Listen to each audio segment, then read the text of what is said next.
Find the mute button.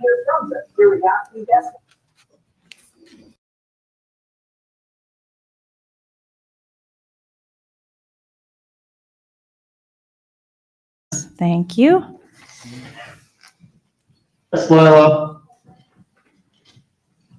right, anybody who's on the phone or online, please press mute on your computer or press mute on your phone, or if you're dialed in, you can use *6 to mute. Stoneham TV, if you hear any more background noise, you can go ahead and help the callers mute. Thank you. All right, so we're going to start with our FY25 budget hearing.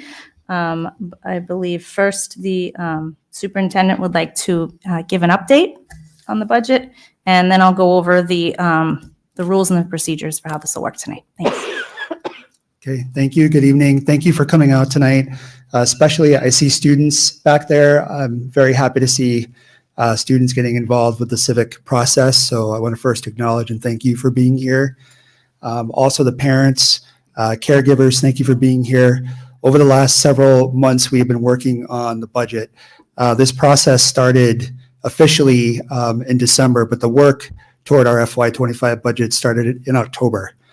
Over the past few weeks, I've had the opportunity to meet with each of the faculty groups across the district. I've also had the opportunity to meet with the PTOs and the school councils. And during those times, I had the opportunity to explain the situation that we are in with facing a $1.9 million deficit for the budget. Where we are right now in the process is that, as you know, a couple weeks ago, I presented the proposed reductions. Those reductions came into play after multiple hours and meeting with administrative team and reflecting on the priorities that we need to look at moving forward. And we started with what we called a tiered approach. And we were trying to look at the types of cuts that we could first create that were furthest away from student impact. And as we had to get further and further into those cuts, we get deeper and deeper into things that impact students.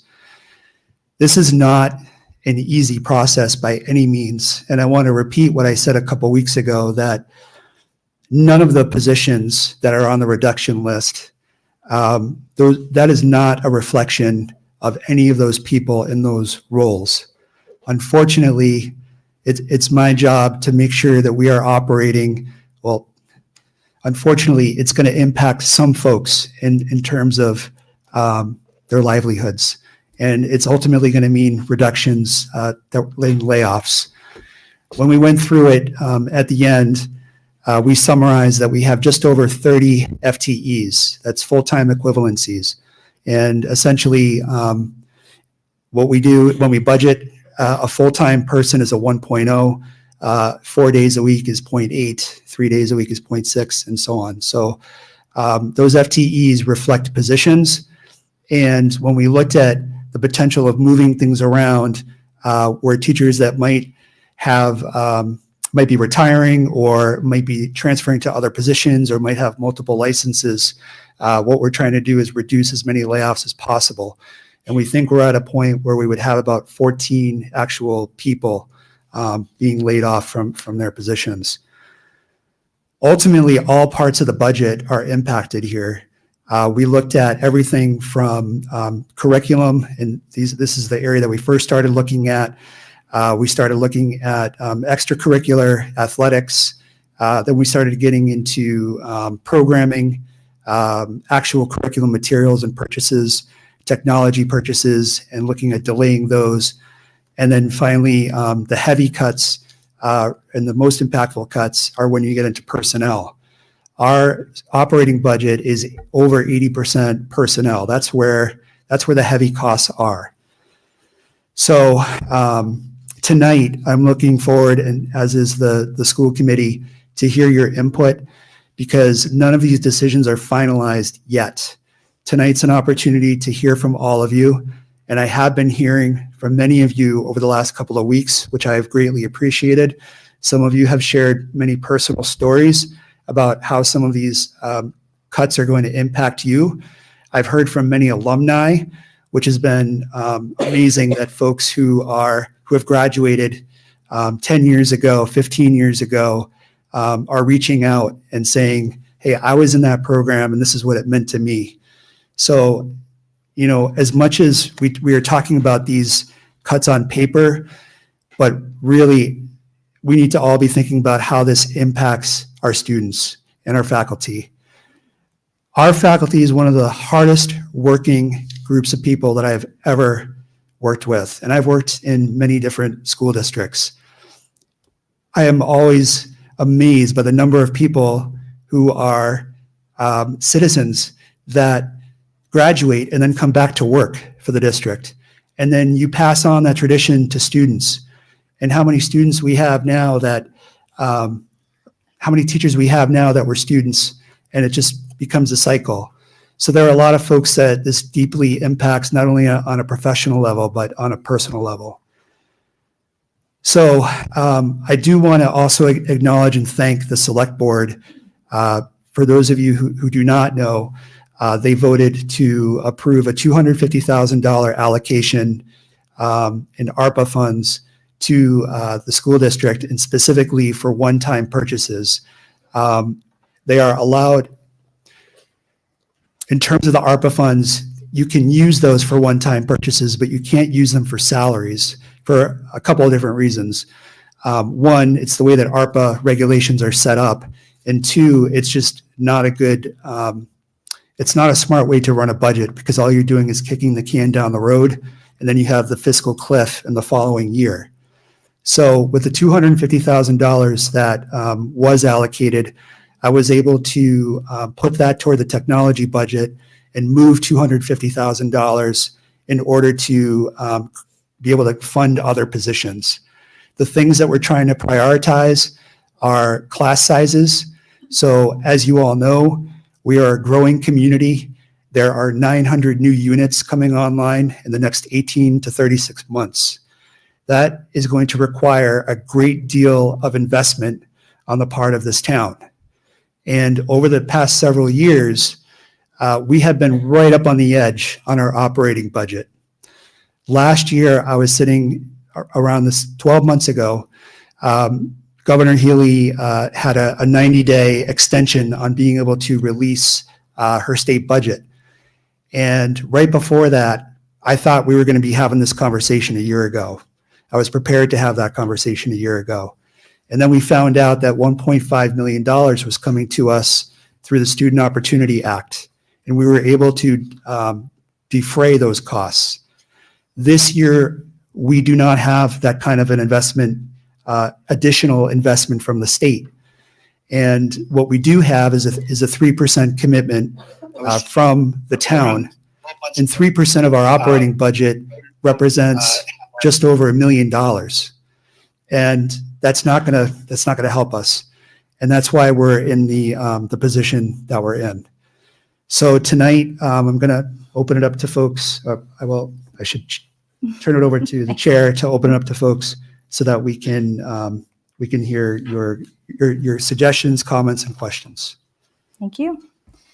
All right, so the way this is going to work, we do have the sign-in sheet, so if there was anyone that wanted to speak, didn't sign in, please sign in the sheet. We will call people. We're going to try to make this work hybrid and have people online speak as well. The way that online folks are going to, since there's no way to sign up, there's a raise hand feature in GoToMeeting. Should be down on the bottom left of the app. If you're using it, you raise your hand, and Betty's going to help me keep track of people raising their hands, and we'll call people online. If you do not have the raise hand feature, which we just realized that depending on the version of the app you have, some of them have it, some of them don't. At the end, when there's no more online callers with raised hands, we'll try to figure it out. You turn your camera on, you actually raise your hand, we'll go old school and use the video. So we'll try to make it work. Speakers should state their name and address for the record. There'll be a 2-minute time limit. There's a lot of people that want to speak, so we really need to keep to the 2 minutes. And Jamie's going to be the timekeeper. She's going to give you a 30-second warning, just say 30 seconds, so you kind of have an idea of where you're at, and then we'll let you know when your time is up. And again, I said it earlier, we're just all going to be respectful to each other, and we're happy everybody's here and the interest in this process. So I will, Jamie's going to read the public hearing notice, and then I'll take a motion to open the public hearing. Stoneham School Committee public hearing. Notice is hereby given that in accordance with the provisions of Chapter 71, Section 38N, the Stoneham School Committee will hold a public hearing relative to its proposed 2024-2025 school budget and budget cuts. The hearing will be held in the Central Middle School Media Center on Thursday, March 28th at 7 p.m. A copy of the proposed budget will be available for review in the office of the superintendent from 8 a.m. to 4 p.m. during regular school hours. Stoneham School Committee, David Youngberg, Superintendent of Schools. Can I get a motion to open the public hearing? I'll make a motion to open the public hearing. A second. All those in favor? Aye. And I'm an aye. Okay. We are open, and I'll call the first speaker, Gianna Bonavita. If you could come to the mic and name and address, please. Right. Thanks. Bonavita, Gianna, 429 William Street. Hello, my name is Gianna Bonavita, and I am the junior class president at Stoneham High School. Cuts to teachers and resources pose abounding threats to the students of Stoneham. Higher volume in classes will end the crucial individualized support teachers provide. Whilst teachers are stretched thin, students will suffer from lack of understanding and disengagement. Eliminating teachers will also lead to the focus of more graduation requirement classes as opposed to electives and advanced courses. Elimination of these opportunities will strip away a vital tool that Stoneham students utilize for academic advancement, whilst also having prolonging effects on their future prospects. Stoneham students will struggle to stand out in college applications and be at disadvantage for competition and admission. The rigor and the quality of education in our schools will drastically decrease. Students are going to become lost, unmotivated, confused, no longer wanting to challenge themselves. Within the effects that will proceed from these cuts, I myself already know multitudes of my peers who plan on moving to charter schools because of the support they will no longer getting from going here to Stoneham schools next year. A student who cannot thrive in Stoneham High is a student who will not attend Stoneham High. Those who leave from these cuts will also no longer be funding the Stoneham public schools. Our town needs to return to the same level of funding prior to the pandemic. Pre-pandemic, municipal contributions of fiscal year 2020 was 4.5% compared to only 2.1% for fiscal year 2024. If the town can come together as they once did, we can save everything that is being ripped away from our schools. These cuts represent a great disservice to our students and teachers of Stoneham. We are taking a step into the wrong direction for our education system. If we can join together as a town, a community who cares about the futures of our youth, you are our Lorax. You need to speak for us, for the students.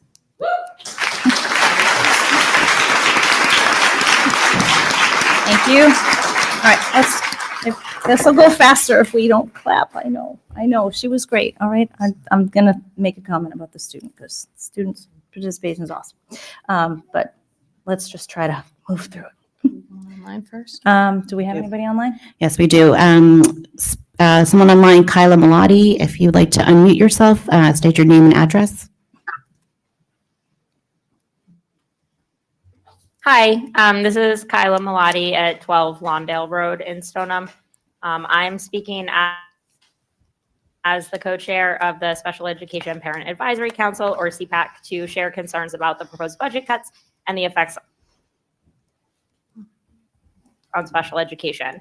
Without an evidence-based literacy program and professional development to support teachers, students' foundational skills will not be developed in a way that serves them throughout their lives. Students who are not given a strong reading foundation learn to dislike reading because it's hard.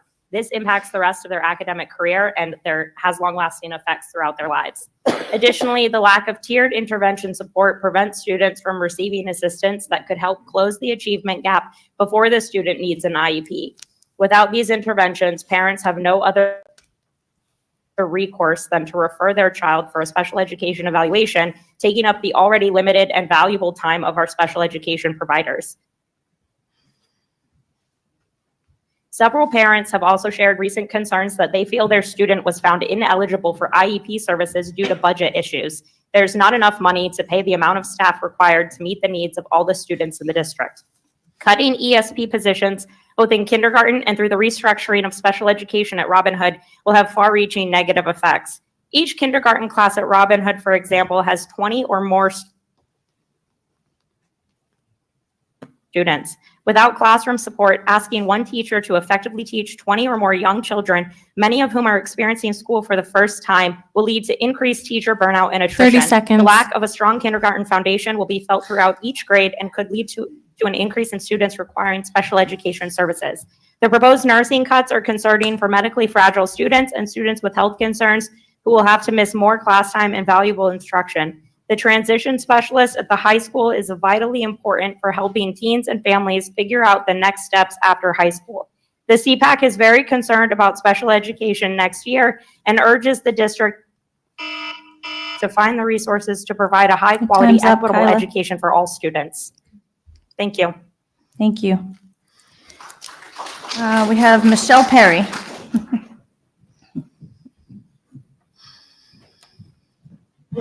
Good evening, Michelle Perry, 35 Gould Street, Stoneham High, class of 1978. And I'm a townie. So I have just a few points to consider, and I will email them to Ms. Cronin so she can include them in the minutes. I would like to know what AP classes are going to be cut? What extracurricular programs are going to be cut? Have people been notified before parents invest more money in outside lessons before they, if they know that the program's going away? You mentioned that the town gave $250,000 in ARPA dollars. What happens next year if that money doesn't get refunded or refunded by the state with the funding protocol? We have 2 directors of special education. Have we considered eliminating one to prevent cuts to direct student-facing staff? Let's see, we have assistant vice principals at each elementary school. Those were added in the 17-18 school budget. My research shows that other schools in the area don't have them, with the exception of Winchester. Have we considered eliminating those to spare direct student-facing cuts? We have an assistant superintendent position, which was added in the 18-19 school year budget that was partially offset by elimination of the curriculum director and literacy coach. I believe that the teachers took on the literacy component and it's working well.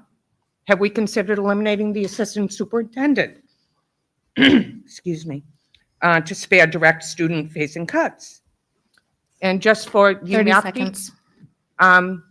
the cuts that I reference represent fully loaded costs well north of $600,000 a year, very conservatively. And finally, I've heard extensive ad nauseum discussion about branding and butterflies.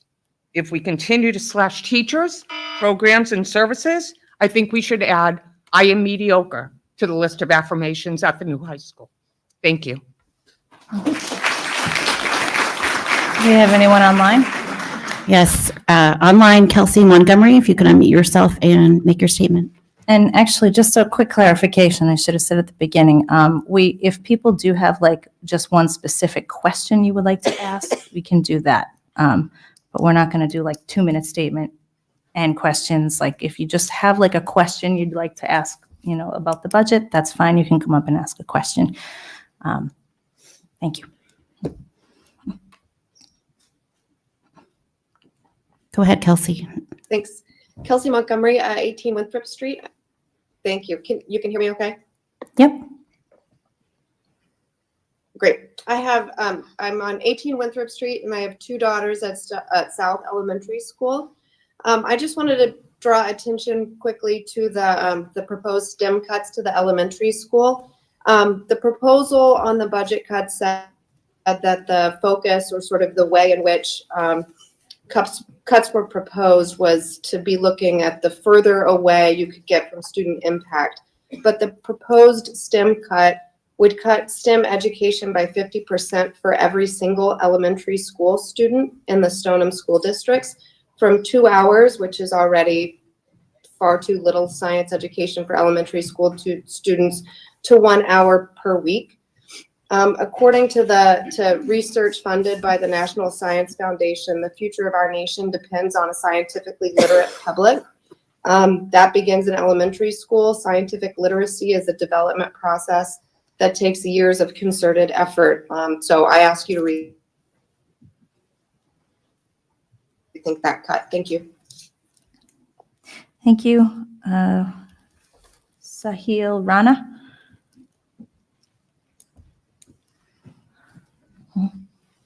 Hi, I'm Sahil Rana. I live at 12 Avon Street. I just wanted to make a comment on the recent budget proposal and more specifically the cuts towards the music program and the fourth grade music program and how cutting that program will impact music going forward.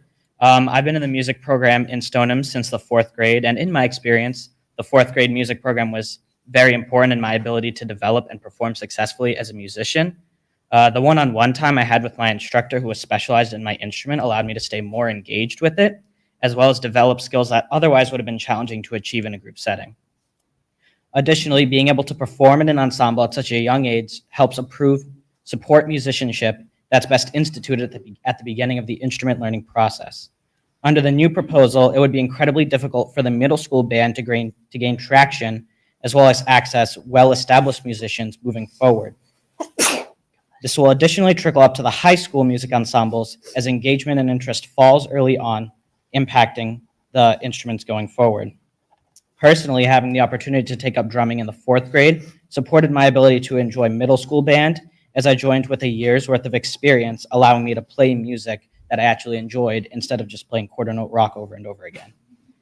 I found the group of people I belong through band, and without the foundations of young music education, this large and prosperous group that we have at the middle school that we were able to see at the All Town concert, and the large group that we have at the high school that continues to grow would not have been possible. Thank you. Thank you.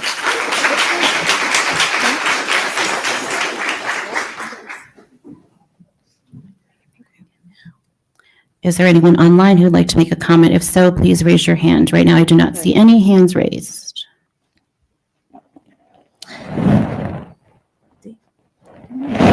Sorry.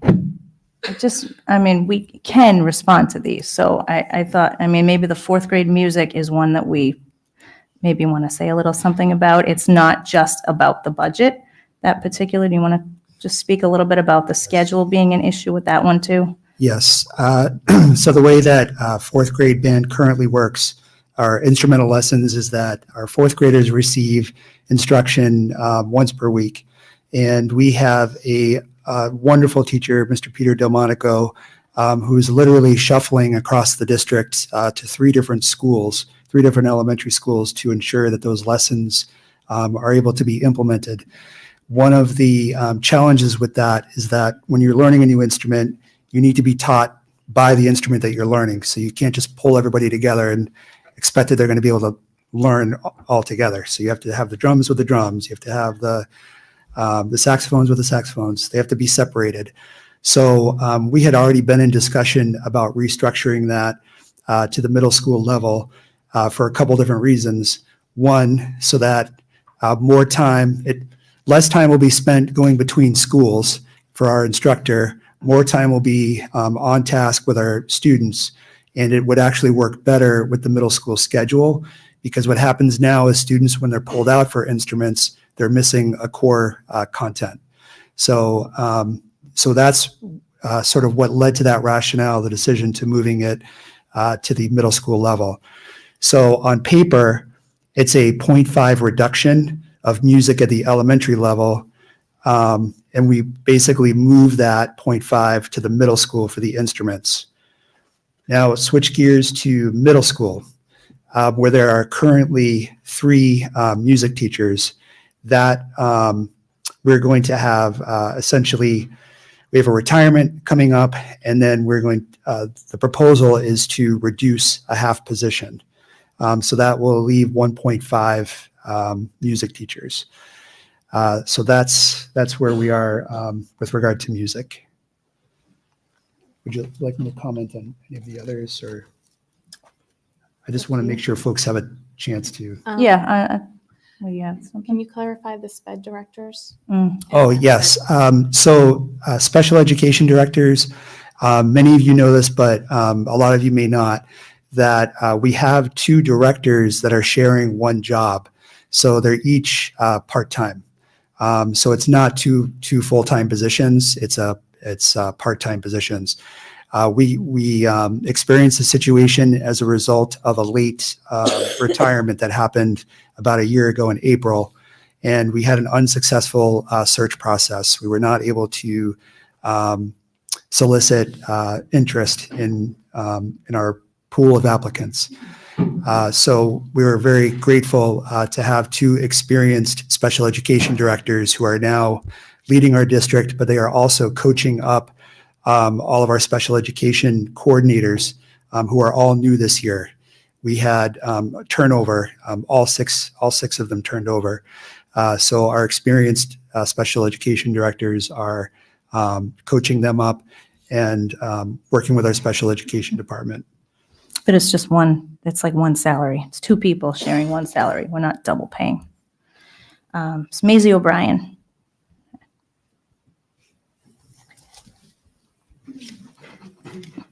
Maisie O'Brien, 123 Forest Street. I'm a senior at Stoneham High School, and I am currently the president of both the Stoneham High School Drama Club as well as the Gender and Sexuality Alliance, and I'm here to comment on the 30% proposed cut to extracurricular activities at both the high school and the middle school. This is just going to have a harmful effect on the mental health of students. Coming from a position in which I've been involved in both organizations since my freshman year, I can say without a doubt that through creating these specific safe spaces, students are able to thrive. Looking back at myself just 4 years ago, I have bloomed into just a completely new person through the unwavering support of these extracurricular activities. And without the support of these groups, I wouldn't have been able to have the courage to be my true self within Stoneham High School or pass the courage down to any younger underclassmen. So I urge you to reconsider these proposed budget cuts to extracurriculars in order to protect the safe spaces within Stoneham High School. Thank you.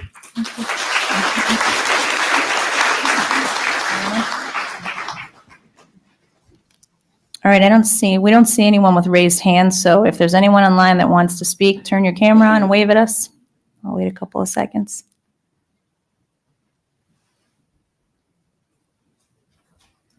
All right, you can continue to do that, and we'll call on you. I'm going to go to the next person in person. Sarah Pantone.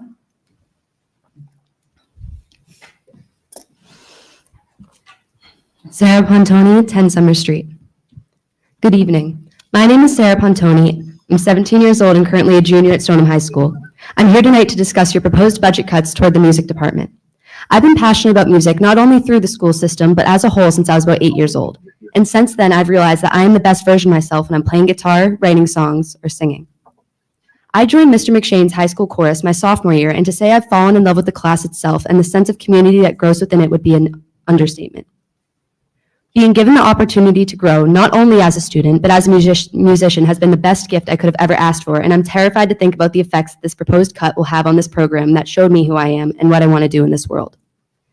I'm absolutely heartbroken that you are proposing taking my creative outlet and something I look forward to away from me.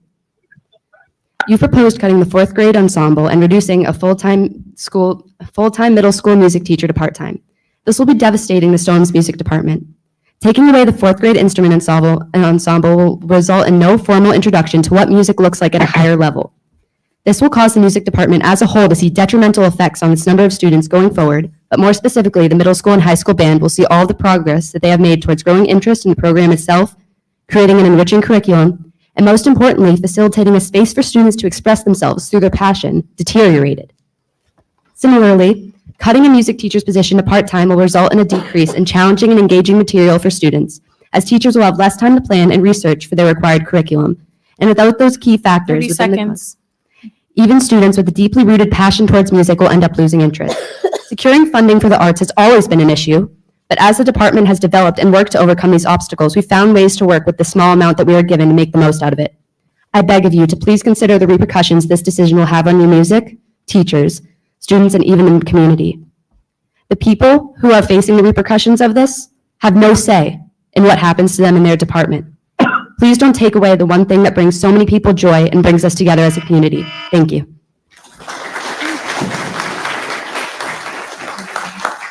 Don't see anybody waving online. All right.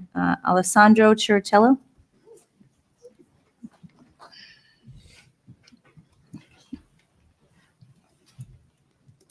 Alessandra Chiritello, 7 Citation Ave. I'm here tonight to speak on behalf of all the kindergarten teachers and ESPs across the district about the proposal to cut all 9 kindergarten ESPs. The success all the kindergarten classrooms have experienced having full-time ESPs in each room is truly immeasurable. Because of our ESPs, teachers are able to meet one-on-one with students, take small intervention groups for literacy and math, and spend time developing the social and emotional skills of all students.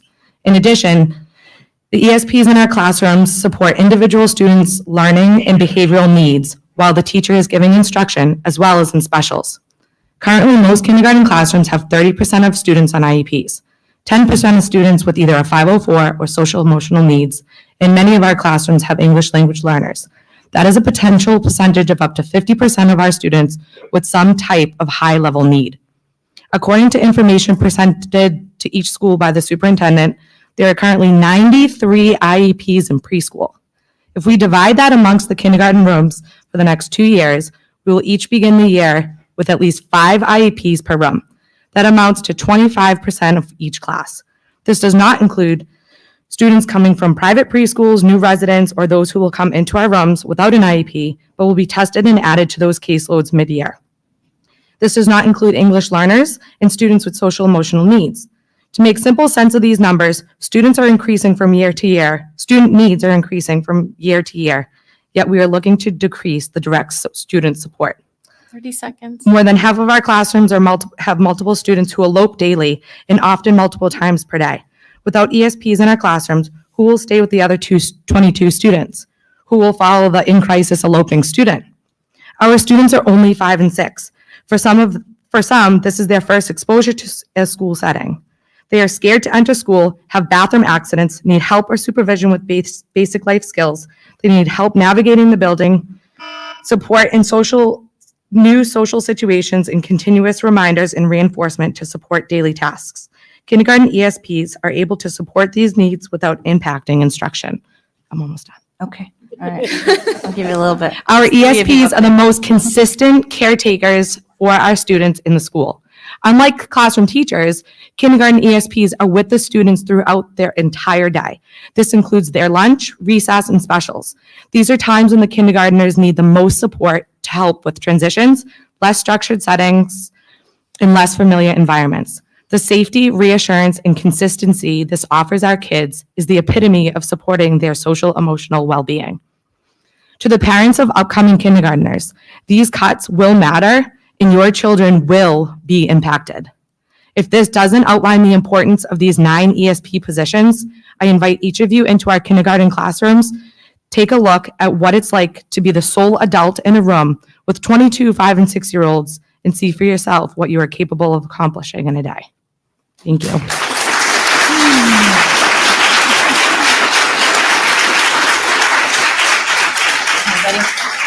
Katie Ladbury.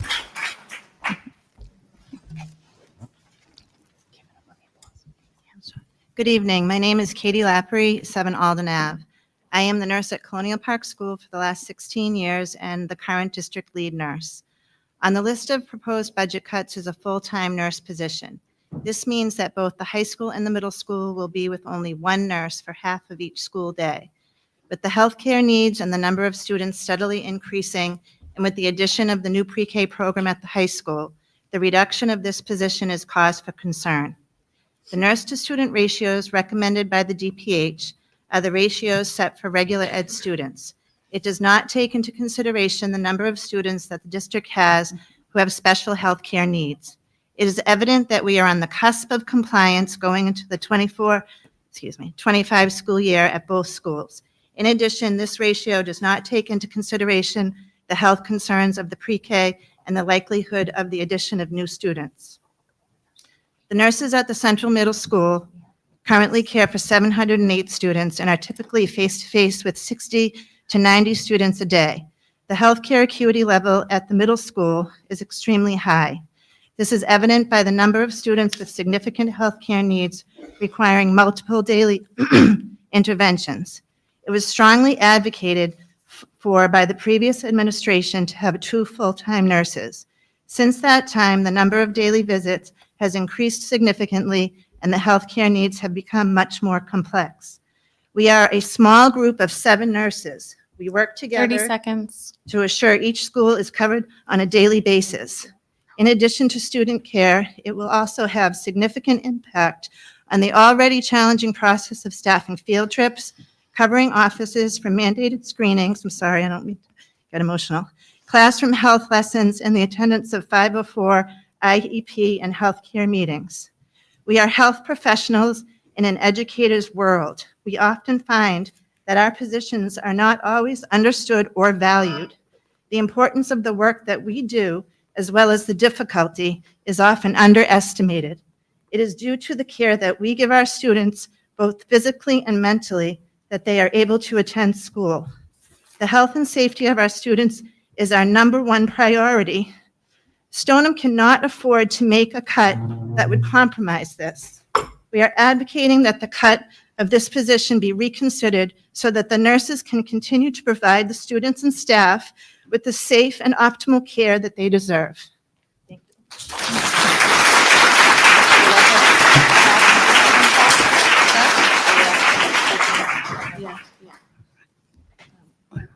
Superintendent Youngberg, do you want to say something about the nurses?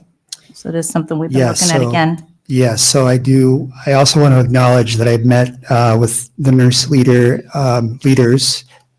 current leader and former leader. Thank you, Ms. Malzone, for all of your work as well. And they met with me on behalf of the entire nurse team, and they shared some astounding facts with me. For example, that they administer over 4,000 meds so far just for the high school and middle school to this point in the year.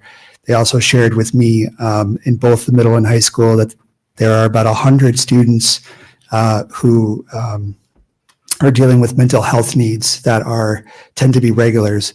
They shared with me the amount of time that they spend with students who have diabetes. The facts are astounding, and it's something that we've already been looking at to reconsider for student health and safety. So I just wanted to comment on that. Sandra Malzone is next.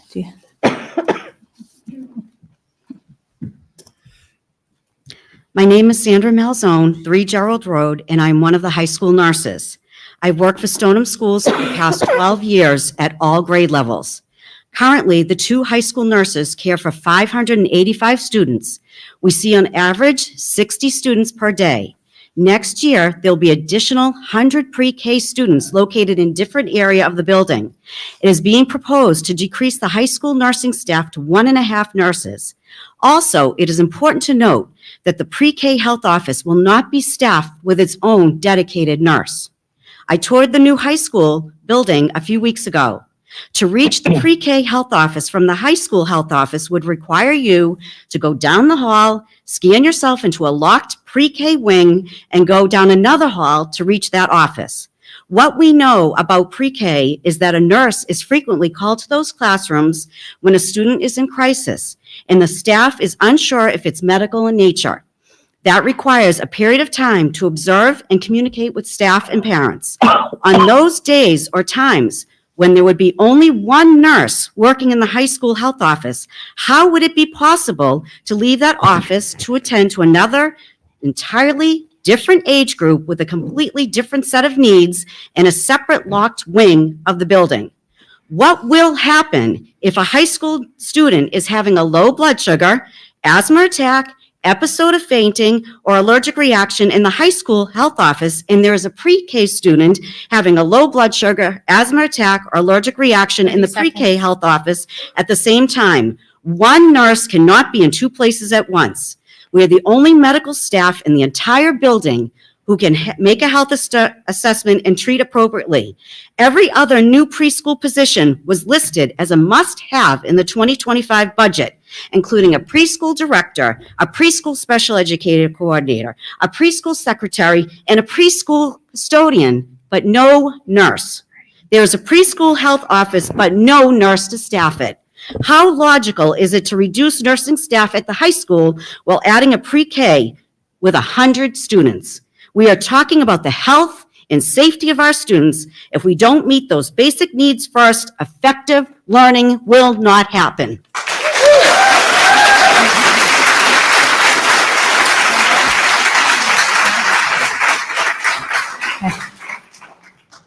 All right, online people, just wave at us, remember. Erin Kennedy?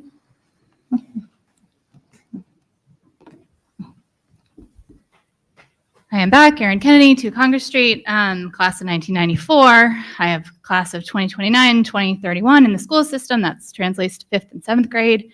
I have prepared remarks this time, not off the cuff. Another call to action for everybody, and by everybody, I mean families, parents. Continue to reach out to the select board with ideas about other revenue sources for the town, which would benefit the schools and all town departments. We'll continue to be in this situation in Stone every year if the town isn't bringing in more money. Stay engaged and partner with our town leaders. Number 2, support your parent-teacher organizations. The PTOs raise money to send students on field trips, bring in enrichment programs to enhance the curriculum, and support the staff and students in various other ways. The PTOs do not fundraise to pay for things that should be covered by the district budget, but the PTO's work does impact every student's experience. My kids are in middle school, but I'm not speaking on behalf of any particular PTO. I'm just saying, if you got a kid in school, pay attention to what the PTOs are doing and do your best to support them. PTOs at elementary, Robin Hood, South, and Colonial are fundraising through their fun run right now, the biggest fundraiser of the year. In fall of 2024, the middle school PTO will host a Spartan run. The Spartan Enrichment Organization at the high school is currently fundraising for Senior Week activities. Write a check or ask how you can help. Support the Stoneham Booster Club, which supports our athletes. Go to their annual carnival and invite your neighbors. Support the Stoneham Music Boosters, a newly formed group whose mission is to support Stoneham student musicians, some of whom spoke beautifully tonight. So whether you write a check or volunteer your time, or ideally do both, you're supporting these groups that are supporting our amazing staff and students. Thank you.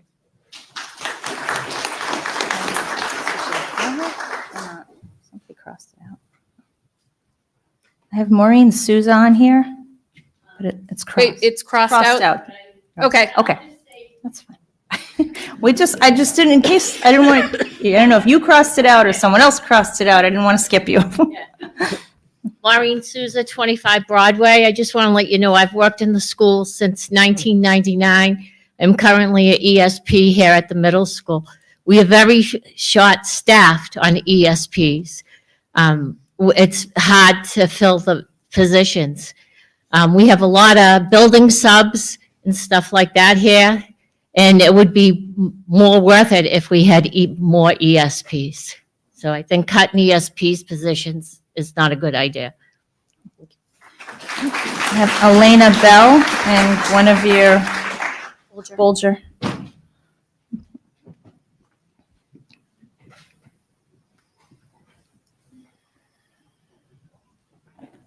Hi, I'm Elena Bell. I live at 10 Arlene Avenue. I'm Guinevere Bolger. I live at 16 Emerald Court. We're juniors at Stoneham High School, currently taking French 4 as well as French club officers. The proposal of phasing out French in Stoneham schools is extremely saddening. The loss of diversity of cultures taught in our schools is harmful to Stoneham students and greatly limiting, especially because French in particular is a widely spoken language around the world. 27 nations claim French as an official language. Namely, Canada, a country that borders America, has a large French-speaking population. I know that Guinevere and I value our time as French students in the class we've known for our entire high school careers immensely. The community French class has created and fostered for us is like nothing we've ever experienced before. French class teaches us more than just conjugation and vocabulary. It also teaches us about history, culture, connection, friendships, and what it means to be human. Reading books such as Le Petit Prince, the second most translated book next to the Bible, has taught us to value our time on earth and the people we meet along the way. Taking the opportunity to learn French away from younger generations of Stoneham students robs them of the beauty and intellectual development the language offers.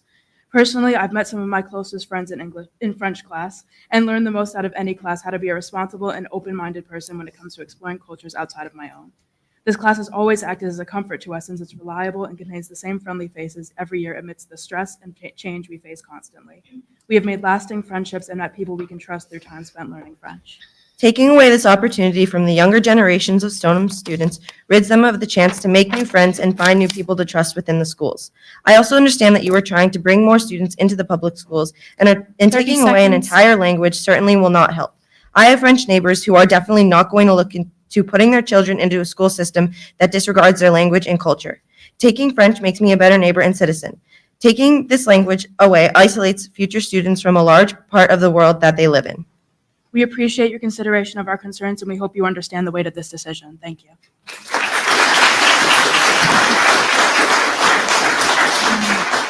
Jennifer Christopher.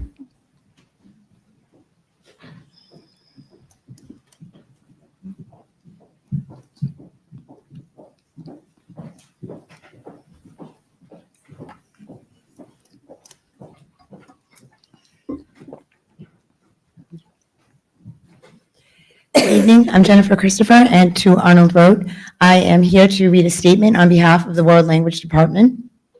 Dear administrators and school committee members, since the announcement of the proposed cuts to world language programs, we have received countless concerns from current students, alumni, parents, and community members. The motif of all communication is the expression of deep disappointment, sadness, and outrage. We have compiled these common concerns that have been shared with us. World languages are core subjects under Massachusetts law.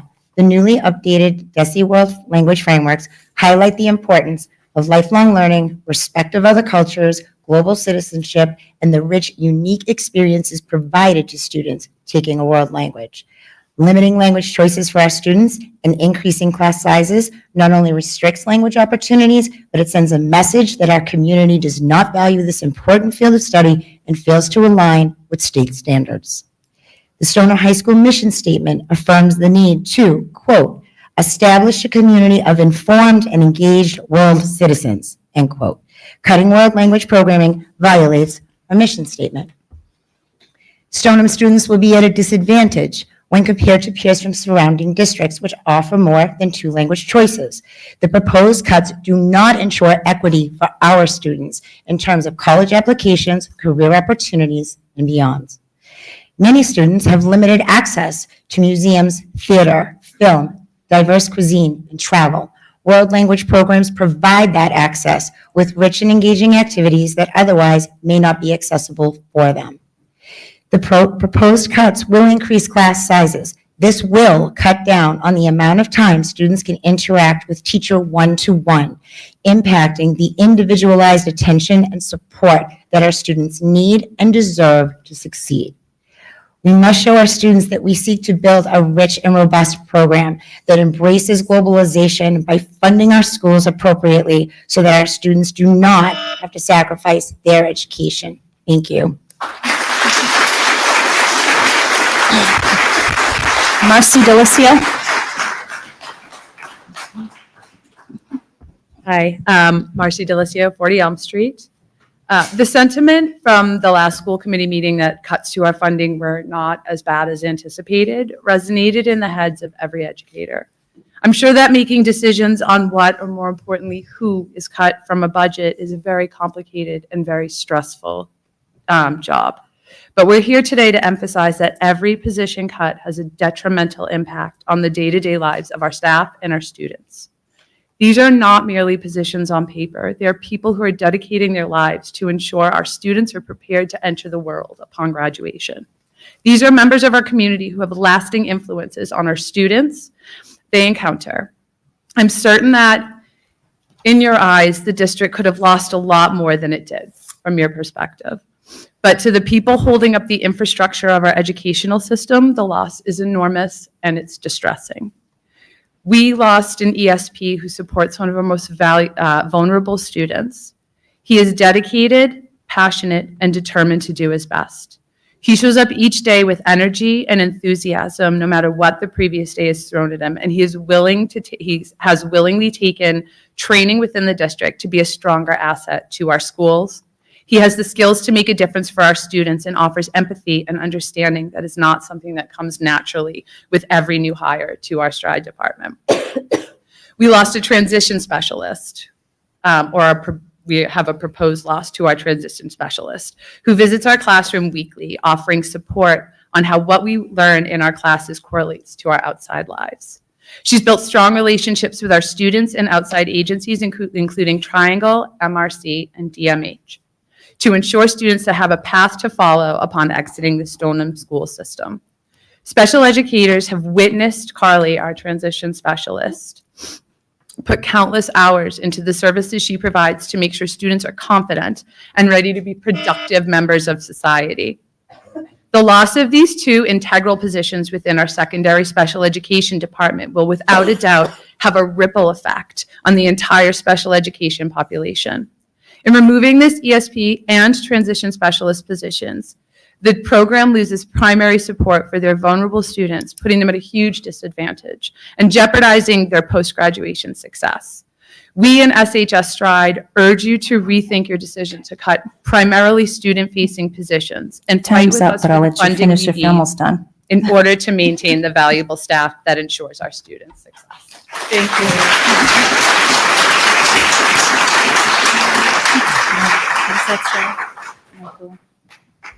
Michael Stanley, I think.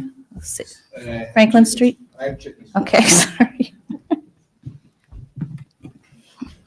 My name is Michael Stanley, 1162 Franklin Street. My son is in the 5th grade at the middle school, who's a type 1 diabetic, and my daughter is in 3rd grade at Colonial Park. Can you just, sorry, Stoneham TV is going to tell me, put the mic closer. Sorry. Yes, thank you. Just keep My little daughter's in from here. 3rd grade at Colonial Park. I just first want to echo what Nurse Lapry and Nurse Malzone said. They could not be more right. We cannot get rid of the 0.5 nurse, especially for my son at the middle school. First things is, excuse me, I'm surprised I'm a little nervous. First things is there's 708 students at the middle school. The Mass Public Health requires 1 nurse for up to 500 students. But that number can be further refined through a health assessment, taking into account the special needs of the students at the school. Has that been done? And if so, what were the results? I also want to highlight a hidden cost to eliminating the nurse, namely time in the classroom. Luke, on a good day when his numbers are in line, goes to the nurse twice, once for lunch, once for snack. It's 8 to 10 minutes a day. That doesn't sound like a lot, but when you multiply that over the course of a school year, that is 4 full school days, 1,440 minutes. He is outside of the classroom. If we eliminate another nurse there, where that nurse is taking care of other students, and there's other students that need medication and insulin injections as well, will that time increase or decrease? I know the answer to that. It's going to be out of the classroom even longer. So I beg of you to reconsider 30 seconds. eliminating the nurse position at the middle school and at the high school. The students need their support and need health, need their health taken care of. And I respectfully ask that you reconsider your cut. Thank you.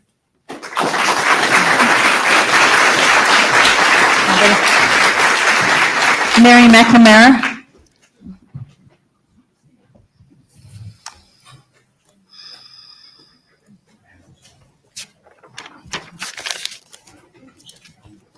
Mary McNamara, 10 Thompson Pond Road.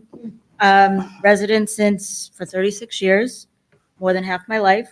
SPS employee since 2001, 23 years, many years as an ESP, more recently secretary.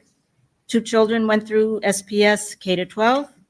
Kindergarten ESP should be a priority, not first on the chopping block. They are essential to our youngest and most vulnerable students to adjust to the school schedule. They attend specials, lunch, and recess with the students, while teachers have their lunch breaks, planning time, etc. They cover classrooms when teachers have to attend meetings, need to be out of the classroom for lots of professional development, assist with social and emotional learning as they are there at those times, like Alessandra said, recess and lunch. District-wide, we already have about close to 170 kindergarten students registered. That's high for this time in the process. On that, are we going to continue to have neighborhood schools or not? Because right now, we do not. Students, if certain classrooms are too high, that are supposed to go to Robin Hood have to go to another school. Same if they're supposed to go to Colonial Park, they have to go. We have to figure out if we're going to continue to have neighborhood schools. That's what, when my kids were in schools, that's what we went to all these meetings and fought for. 30 seconds. Thank you. One thing that I wanted to ask is about administrative office rental costs. Failure to plan properly should not result in the budget money going to rental costs for office space. I walked by empty offices right in this middle school that could be used. I understand that there may be. Let's let everybody talk. You don't want to use up our I time clapping. understand that an agreement or whatever may have already been signed, but getting out of that agreement, it would probably cost less than paying the rent. Thank you. Jennifer Bruin.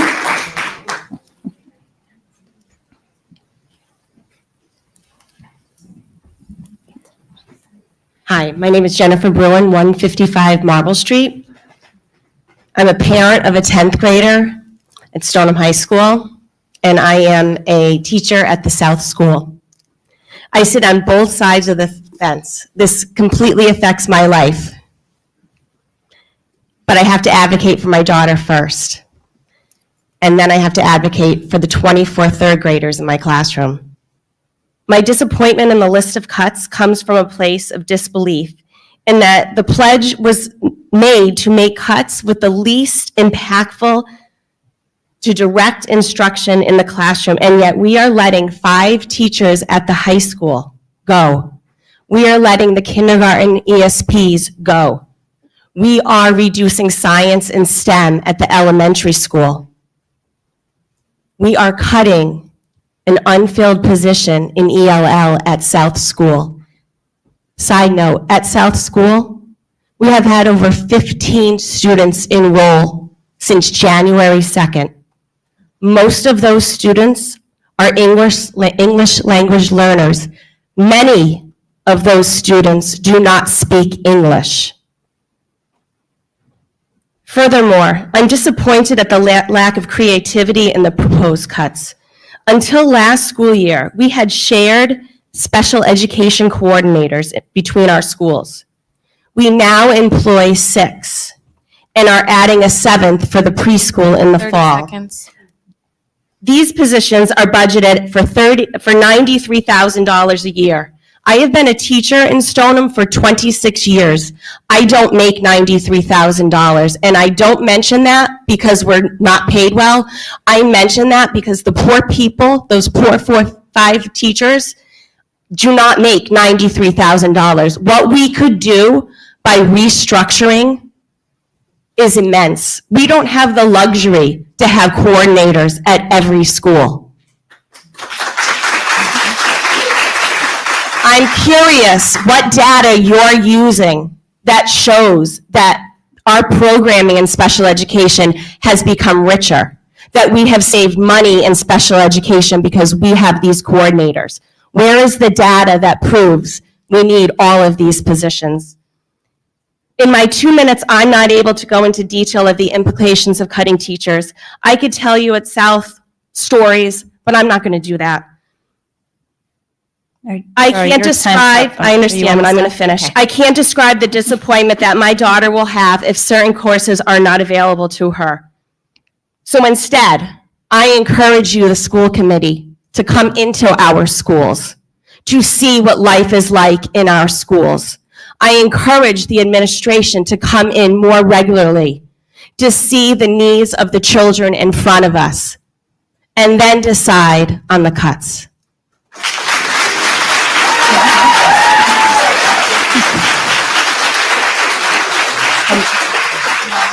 Okay, go ahead. All right, we have an online person with their hand raised, KC. You can unmute and state your name and address.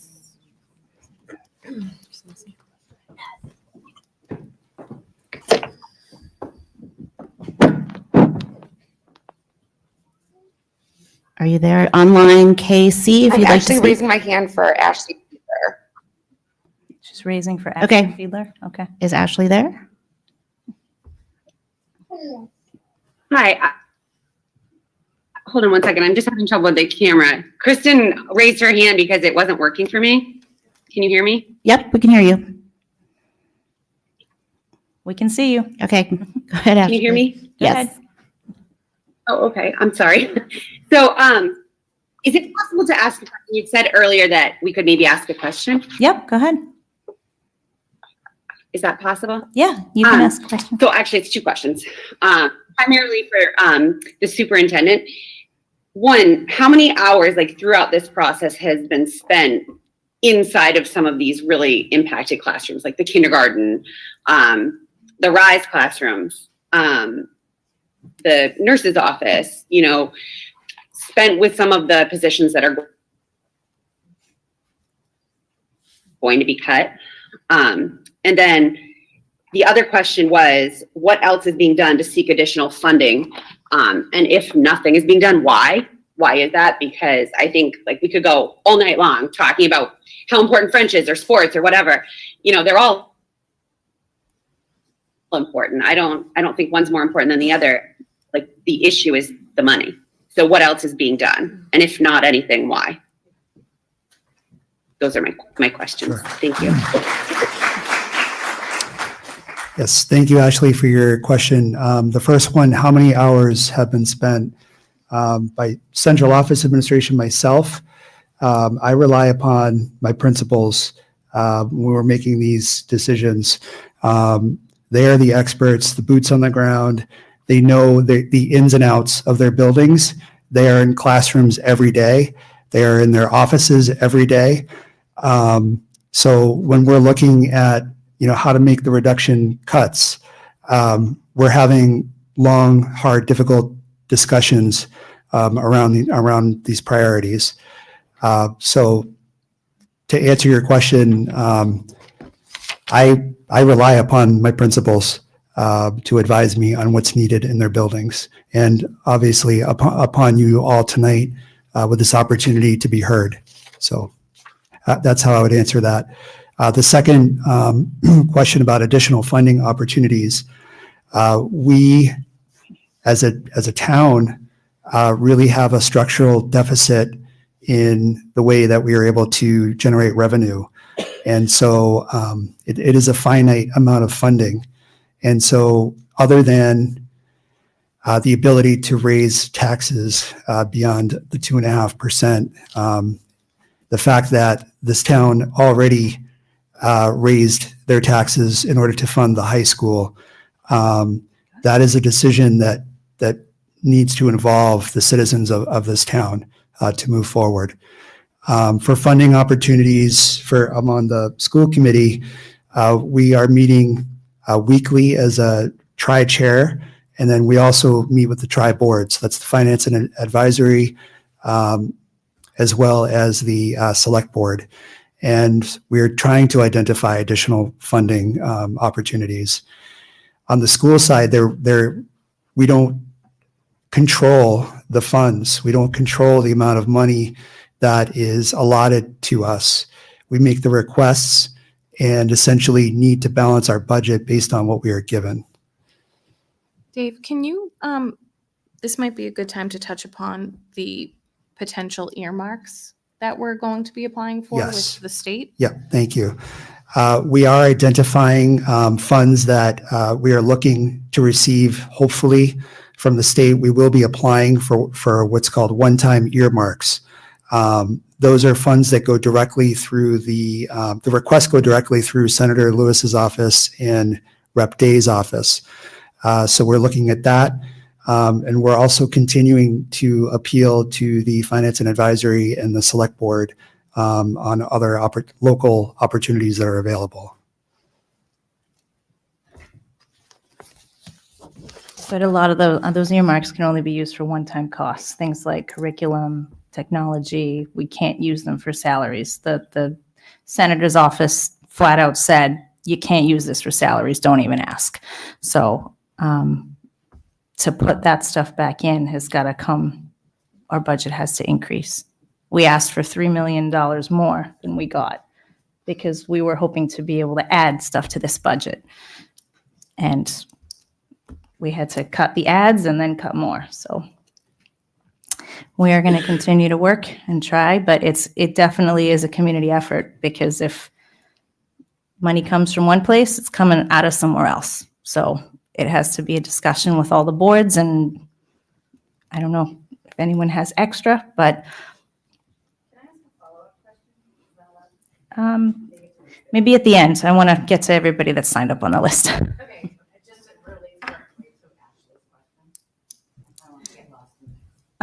Yeah, I want to get to the rest of the people, sorry.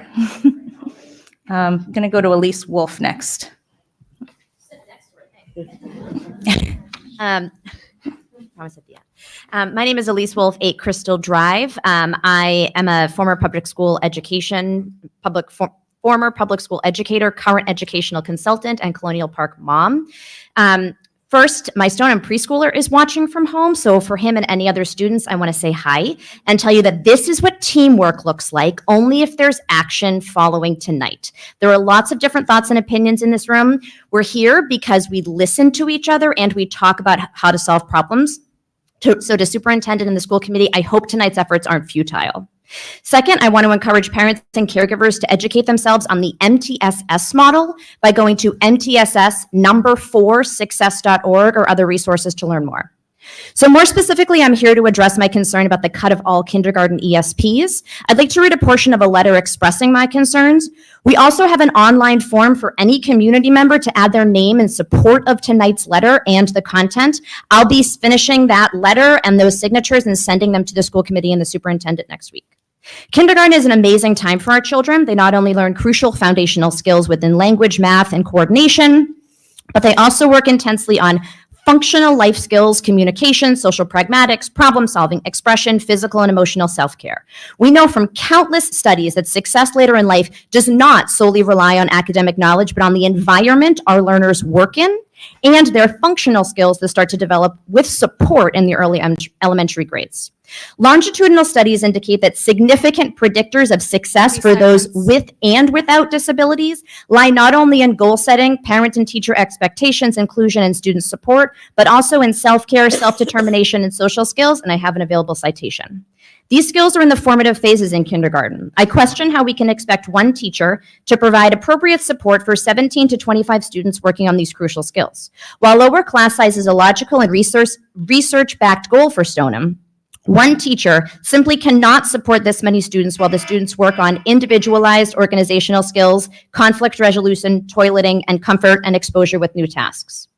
Evidence indicates across the board that slightly smaller classroom size is not sufficient to support our students, and a policy brief from our own Massachusetts DOE addressed that classroom size does not adequately predict success for students, and it can have harmful effects on kids and staff, as we intend to make more slightly smaller class sizes that are less supported.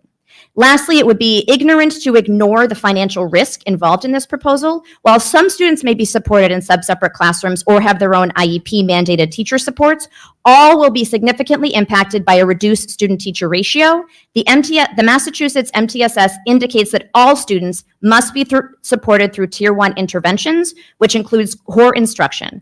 These supports are constantly being provided by kindergarten ESPs, and the reduction of these roles could result in a larger budget item pretty shortly down the line, as these students might require further remediation and compensation from direct service providers through the special education funding channels. Thank you.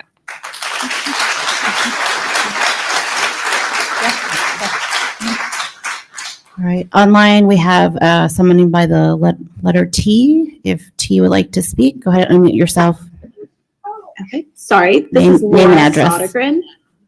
Laura Sodergren at 3 Janice Lane. I just want to say I've attended many of these meetings, and you have consistently said there have been budget issues, but year after year, nothing has been done. The superintendent said he anticipated this issue last year. So why weren't you more prepared this year? The schools are the backbone of our community. We have the most amazing, dedicated teachers who deserve more support. The teacher resources are already stressed, and that is clearly only going to get worse with these cuts. How do you expect quality education for any of our children if classrooms are overcrowded, teachers are continuously buying their own supplies, and you are cutting critical ESP staff? Year after year, you ask our teachers to give more and more of themselves, yet they remain some of the lowest paid in the state. I know our teachers will continue to give their all to our kids every single day, and I'm incredibly grateful for that. But our children and our teachers deserve more. They keep doing their job, and frankly, it's time for you to do yours.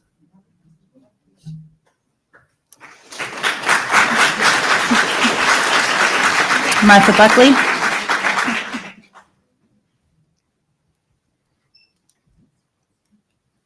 Martha Buckley. All right, maybe she's not here. No, she is here. Oh, she is. Sorry, I didn't see you. Hi, my name is Martha Panther Buckley.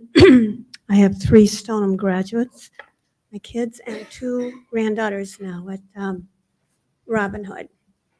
And of course, the cuts concern me. That's why I would never run for school committee, because I don't know how you deal with this. But it all comes down to money. And we've been working on this for years. How do we get more funds into Stoneham? And, you know, it's that ugly word, taxes. And we all hate them. And we hope that the state will give us a bigger chunk of the pie. And traditionally, Stoneham has had a smaller percentage of the budget from the state than there are surrounding communities. Now, I had understood that that formula that we were working under for years has finally changed, but it doesn't look like it. Are the surrounding communities still getting additional funding than Stoneham gets? Because I think Wakefield and Winchester are similar in size, but are they getting a bigger piece of the pie? How does that work? And I know our state rep and state senator work very hard to get every nickel they can into Stoneham, but we keep coming back to this issue. And we need more funds, as the last person spoke to. We need additional funding for our schools. And I assume the whole town is taking cuts. If the schools department is taking cuts, I don't want to see any department take cuts, but I assume the whole town is taking cuts. Is that true? I think that would be a question more for the select board and the town administrator. You're not aware. We're not really familiar with the aware other of those. departments and their cuts, but I haven't heard any Traditionally, it was press kind of- releases from other Traditionally, departments. it's kind of 50-50. Just You know, us. Schools took 50% of the time. But, you know, the earmarks, anything we can do, I would love to hear from our state rep and state senator. I know that they want to see us get more too. I would like to see how we compare to surrounding communities and what we're getting. It is a rough time. I know with the new high school, we can't go to the citizens for more taxes at this point in time. Everybody's going to be paying higher taxes with the high school, and thank God we got that passed. Every school has been a struggle to get built here and get it passed. We voted on every one of these buildings, and we worked very hard to get them passed. This building passed by 300 votes. And so we need, as many have said, more support for the schools. You need to be there in every level and in every way to support the schools. And good luck. I hope we can do something. Thank you. Do you want to talk Sure. about the inflation? Yes, so I can speak to that a little bit, that in the last few years, Chapter 70 is based on a very complex formula. The key sort of ingredients to that formula include the number of students, enrollment, and it increases. And then they look at specialized services. So if you have a large population of students learning English, or if you have a large population of students that are receiving special education, they take that into account into the formula. And they also take into account the inflation rate. The past few years, that inflation rate was up over 4%. When the state accounted for increases in aid this year, it was at a little bit over 1%. And for those who may have heard or attended the select board meeting a few weeks ago, both Rep. Day and Senator Lewis were there, and they talked to this. Stoneham is one of 211 communities across the state that received the minimum amount of aid increase this year, and that happens to be $30 per student. And if you do the simple math, that's about a $73,000 increase, which is clearly does not keep up with inflation. So there's also a structural problem, I believe, with the formula. I believe the formula is broken. I'll just say it outright. The I formula told that the was senator fixed it's is broken. And I know. It doesn't accurately account for the school's budgets, and it really shifts the burden onto a town like Stoneham. They think we can afford way more than we can. I know the superintendents all reached out, right, and sent a letter. Yes. Together. Yeah, the Mass Association of School Superintendents is a very active legislative committee that is lobbying with the state legislature. This is one of the many particular issues regarding, in particular, the state formula. Go ahead, ready? All right, we have some folks online. Kimberly, you can be next.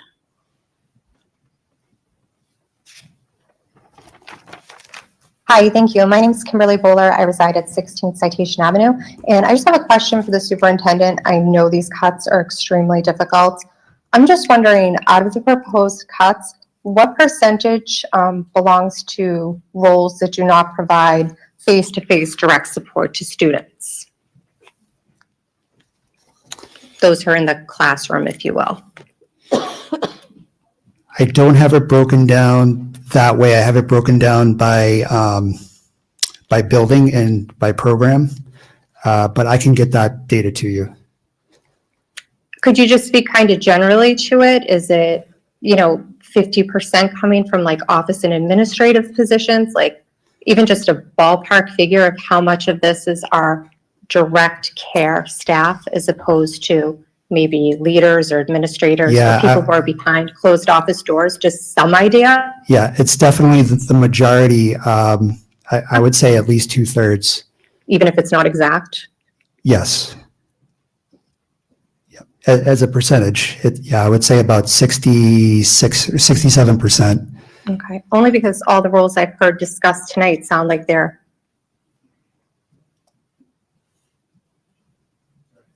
okay. It just sounds like everything we're discussing is direct critical roles. It's just surprising to me that there aren't other areas we can look at instead. Thank you. I think there's a lot of other cuts we're not talking about. That's just what people are bringing up tonight because they're concerned about. Meg Hamp?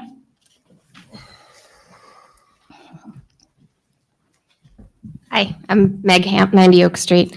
A lot of what I already wanted to say was said already, so I'll skip over that part.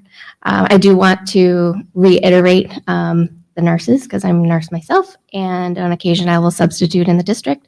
A nurse is a valuable position to help our children with physical and mental health, and exactly what their time means may not be measurable until something catastrophic happens, and we don't want that.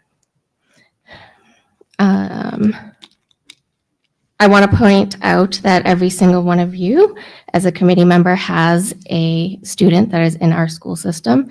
And do I think that any one of you want to be sitting here making these decisions? Absolutely not. I know your job is to balance the budget. We're all here today because we want more for our future, and every single one of us should be making that known to our select board. They're the ones who allocate the funds to our school system. And if we need more revenue to support our schools, we all have to work with them to advocate for more. Their meetings are open meetings. I know some of you don't live in town, but they're public meetings, and you can certainly advocate for your schools and your job.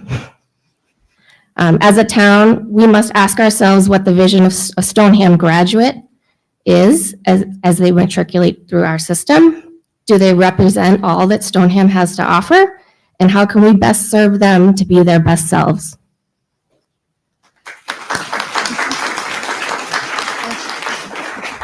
All right, online, we have some folks waiting. Thank you for your patience. JC, you are next. Hi, my name is John Cummings. I live at 81 Summer Street, and I have a first grader at South School and an incoming kindergartner. So like a lot of other people, I'm concerned for the class sizes of the kindergartners, where I think currently there are 24 students. And if you get rid of the support there, that's gonna be a lot on the teachers. My other question is, how much is being spent on the physical space for the district offices? And could you explain the need for having a physical space for district office in this current environment where everyone has Zoom? And would there be options to use part of the town hall for the times where face-to-face does need to happen? Thank you. You want to address that? Sure, yes. So thank you for your question, John. As far as, just to talk about the point you had made about the kindergarten class size, what we're trying to do is to level out kindergarten class sizes by adding an additional kindergarten teacher, which is in the current proposed budget. And so that would, we're anticipating 201 kindergarten students for next fiscal year. And so if you divide that out by 10 kindergarten classes, which we would have if we added this additional position, it would bring our averages to about 20 per class. And that was an effort to try to balance out the loss of the ESPs.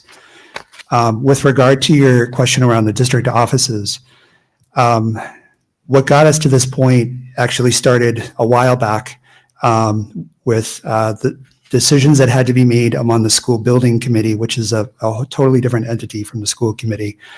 And when the timing worked out, post-pandemic, inflation costs had skyrocketed so quickly that the budget for the school building project quickly became apparent that it was going to be over budget. And so early on in the process, one of the first things to be taken out of the new high school to save $2.25 million was the district offices. The original plan was to house them there. And so over the last 18 months since that decision was made, we've had a working group that has been searching up and down for possible options for district offices. And we had to go through what's called a request for proposals process. And going through all of that, that is how we were able to find our space. And the costs for office space are just astronomical. And we went with the lowest bid. So that's kind of how we ended up where we are. We did look at town hall. We even looked in Woburn at properties. We looked at vacant properties here in town. And we had to do a cost analysis of how much it would cost to upgrade and make those spaces ready versus finding a space that was already move-in ready. So there were a lot of things that went into that decision. And then I'm not going to go into the piece about the Arnold House. That was a whole nother possibility that certainly didn't work out for a lot of different reasons. So I hope that answers your question. Dave, do you want to talk about how we looked in the schools, though? Sorry. Yes. Within the schools, there wasn't space. Yes, we did. We did multiple walkthroughs that also included our town administrator, each of the school principals, myself, and school committee members for space. And as you know, or I shouldn't assume, what is happening right now is Stoneham is going through a tremendous period of growth. And so our student population continues to increase, and we have a finite amount of space.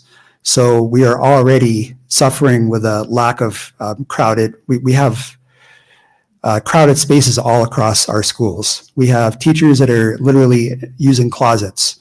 So we have looked up and down for spaces, and that was vetted thoroughly before sending out our RFPs. Yep. Sorry, but one of the questions I had was, can you explain the need to have a physical office at the district level? Where is there an option for people to work remote? That That's a good question, and the district central office positions really need to be within the realm of the school district because of the amount of interaction that happens between our school principals and the support that happens among the different administrative levels. We did talk about that as a possibility of even doing, shared time. So if we had a limited office space, we have certain people in a space on one day and other people in that space on another day. So we did vet through those possibilities, but ultimately, I believe it would weaken our ability to run the school district efficiently because of the amount of interaction and meetings that are required. Michelle Levesque? Would it weaken it more than the current cuts? I What did he missed say? that. I don't know what he said. Can you repeat that? We didn't hear you. Will you I repeat the said, question? would that difficulty weaken it more than the current cuts you are proposing now? I don't know how. And I think the calculus might have changed and we might want to reevaluate that.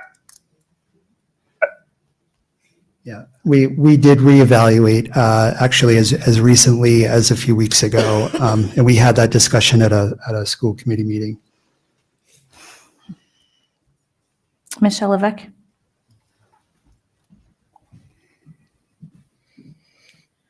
I'm a parent of 4 children, a sophomore, 8th grader, 4th grader, and 1st grader who have been fortunate enough to have had their entire educational careers in Stoneham schools.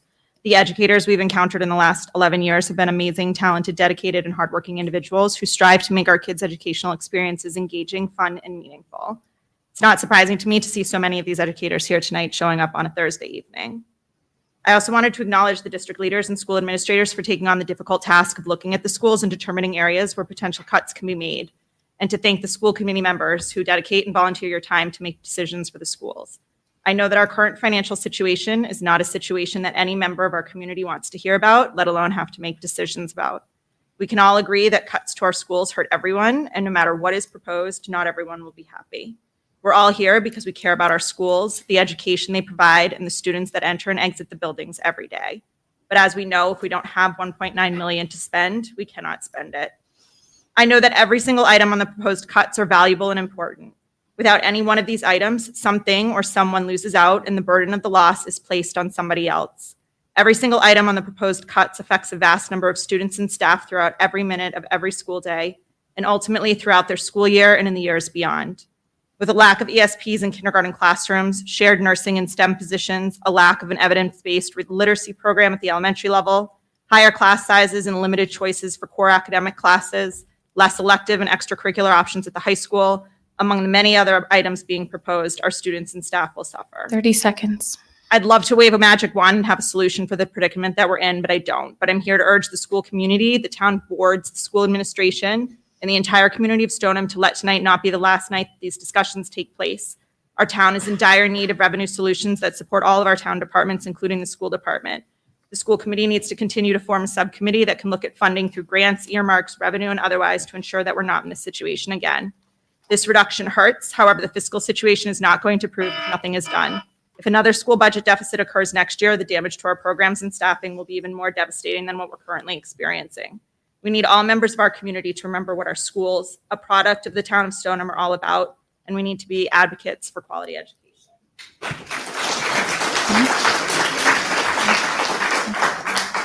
Online, we have Leah D.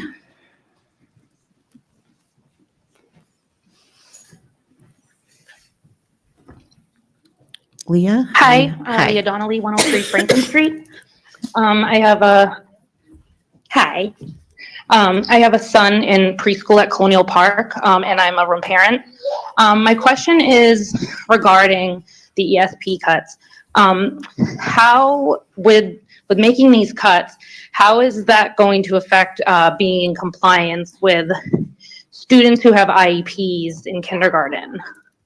How are we able to stay in compliance with the IEPs of students who require these ESPs to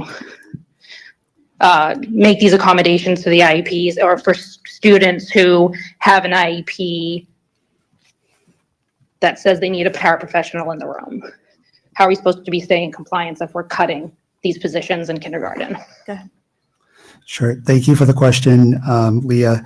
So the way that we're structured with the ESPs in kindergarten in particular, they're there to support the entirety of the classroom, and that's their main purpose. But that does not mean that will not impact other students that may have special needs. And so as a result, it means that all students benefit from having the ESP in there. What's different about kindergarten is that those ESPs are not necessarily connected to a certain IEP, on an IEP plan. However, they do support students on IEPs. So it will impact that, and that's going to mean that we're going to lean harder in looking at other ways to support them. We already have stretched our special educators, and that is also another consideration. So to answer your question, I guess I would summarize it by saying that although they're not directly connected to a student on an IEP, they are supporting those students throughout the school day. Lex Murphy. Thank you.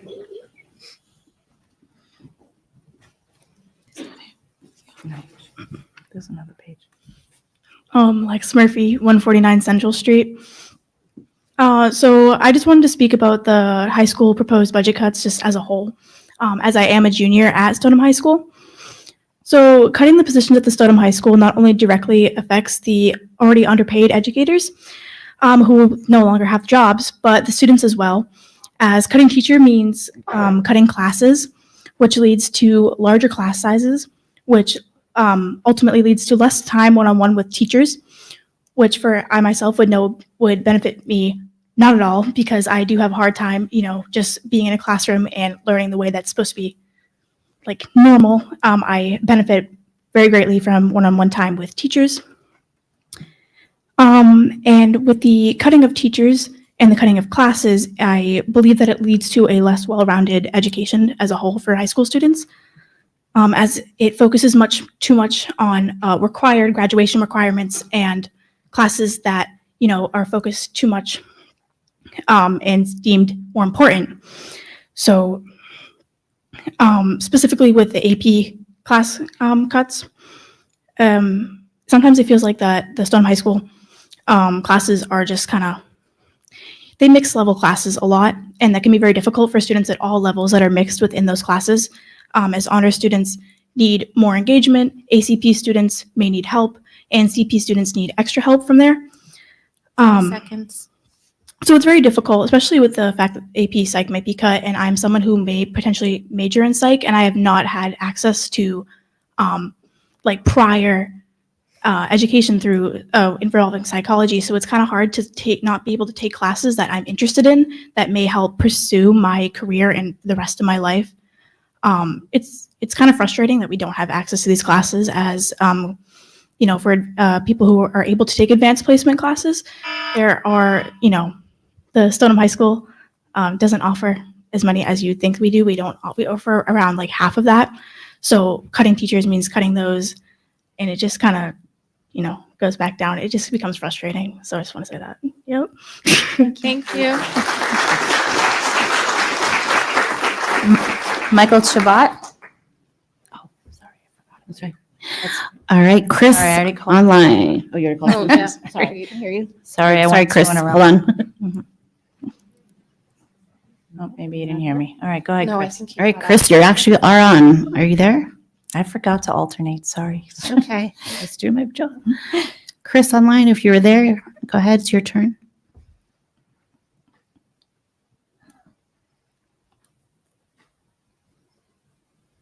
Chris. All right. All right, we're You gonna might go have stepped away. We'll come back to you. Michael Chabot. We'll come back to Chris. Yeah. He's not there.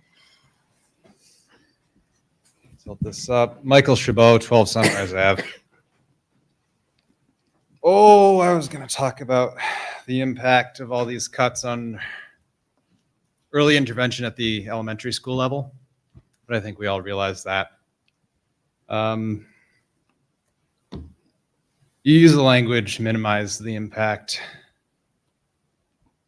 Every cut is an impact. It's an impact on the person that you're cutting. It's their livelihood, it's their job, it's their profession, it's their passion, right? That person communicates and touches countless students in this community, so the impact is immeasurable. You can't minimize it. You heard from students, juniors, seniors, they're still here.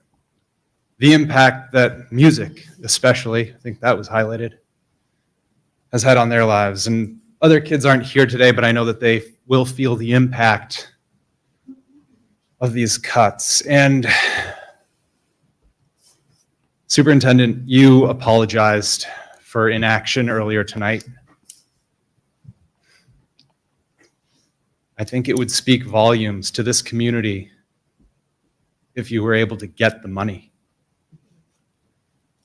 Find it somewhere. That's all I have to say. Back to Chris. All right, now there's another Chris raised with their hands raised. I'm not sure if it's the same one, but somebody named Chris, go ahead.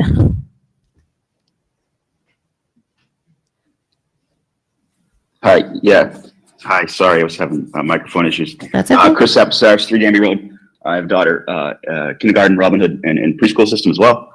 I was just wondering if there's been any consideration, and again, understanding that no cut's good, like has been previously been said, but in regards to the kindergarten ESPs, wondering if there was any consideration to the fact that teachers are going to leave.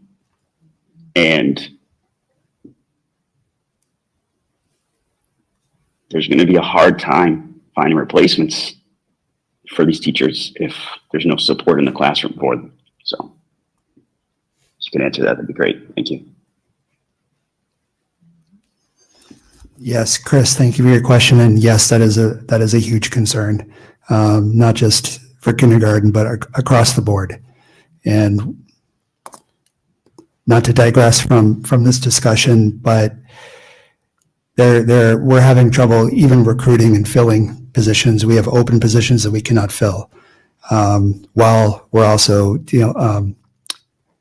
losing experienced teachers. So yes, that is a huge concern. Jennifer Gray? I did. Hello, Jennifer Gray, 15 Fairview Road in Stoneham.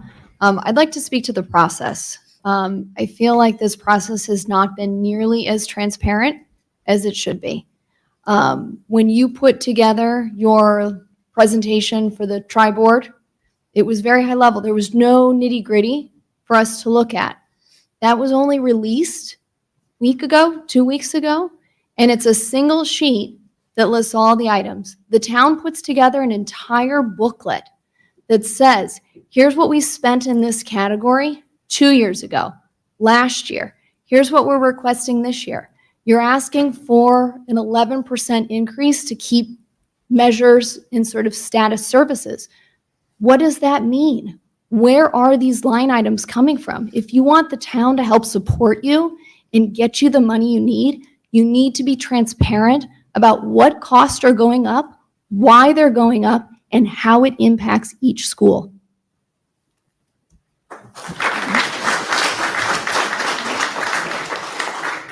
Okay. Online? Oh, nobody online. Anthony Arena? Is that Arena? Avery, sorry. Is it Avery? My name is Anthony Arena. I'm a senior at Stoneham High School, and I'm speaking today on behalf of nurses. So I think that the budget cut is honestly disrespectful to the nurses, and I'm going to talk about, they've already made some great points about how it's bad on a lot of levels, not just high school, but pre-K and middle school. But I want to talk about how they were important for me in high school, my 4 years. In my experiences as a high school student, there's been many days when I've come to school not feeling my best. I've had a lot of nurse trips as a result during my years in high school. And it's not just as an out for my classes, which I feel like school nurses are sometimes stereotyped as, but due to a genuine feeling of being incapable of learning to the best of my ability on these days. So this budget cut will take away the accessibility that I had throughout my 4 years as a high school student. For future students that want to attend Stoneham High School, they will not have this accessibility when they're not fully capable of learning. This budget cut, I think, is lazy because it targets nurses that work very hard. I mean, they already mentioned that there's 2 nurses for 500 something students in the high school. That is not enough as it is. And it's going to be even worse after this budget cut. I saw a social media post, that's why I'm here today, that said there's going to be 0.5 nurses at the high school, 0.5 at the middle school. We're going to have half a nurse. I don't understand how that works. What it means, I think, actually, is that there's a nurse one day at the middle school and then one at the high school. That is not nearly enough, and it is not the opportunity that I had in my 4 years at Stoneham High School. And I hope that you take away from this that it's not just important for the physical health for students to have nurses at the high school and every school, but it is also important for the ability to learn, because some days we are not capable of learning to the best of our abilities, whether it's due to mental health or just generally being tired or anything. These nurses are important and they should be respected in the budget cut. Thank you.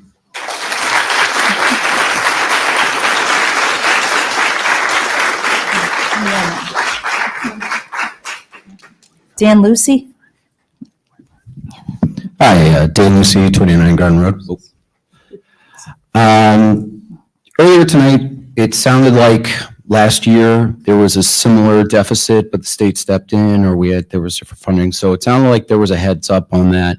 I know that we did vote for a new high school, so we did the override, but I'm curious why, because there was that additional year heads up, why an override, because taxes are how we're going to get the money, wasn't presented to the voters, if there's any insight to that. And also, has the math been done? Because I was here a couple weeks ago and I learned that money follows the kid. So when they leave the district and go to another school, we have to pay for them to go there, and it can get very expensive. So if we lose the ESPs, if we lose the assistance that they're getting, or programs that they want to take and can't take here anymore, how much more will that cost us next year so that that deficit is even worse? Thank you.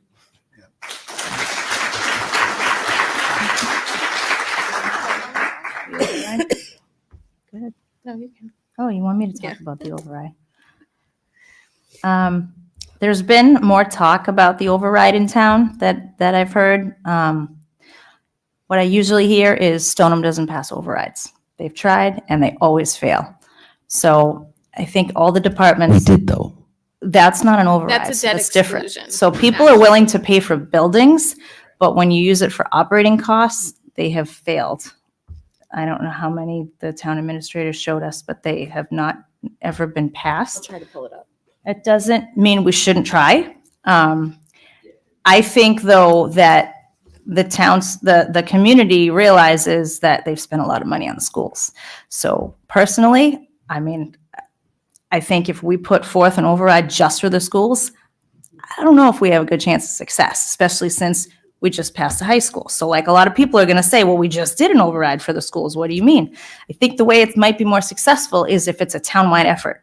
If we say, hey, the police need more money, the fire department needs more money, DPW's falling apart, their offices are like leaking and they're in like horrible disrepair. Holes in the floor. So, I mean, the whole town needs it. We need it a lot right now. But if everybody can come together and say, this is what we need to, push the town forward for 5 years and have a plan, I think we have a greater chance of success.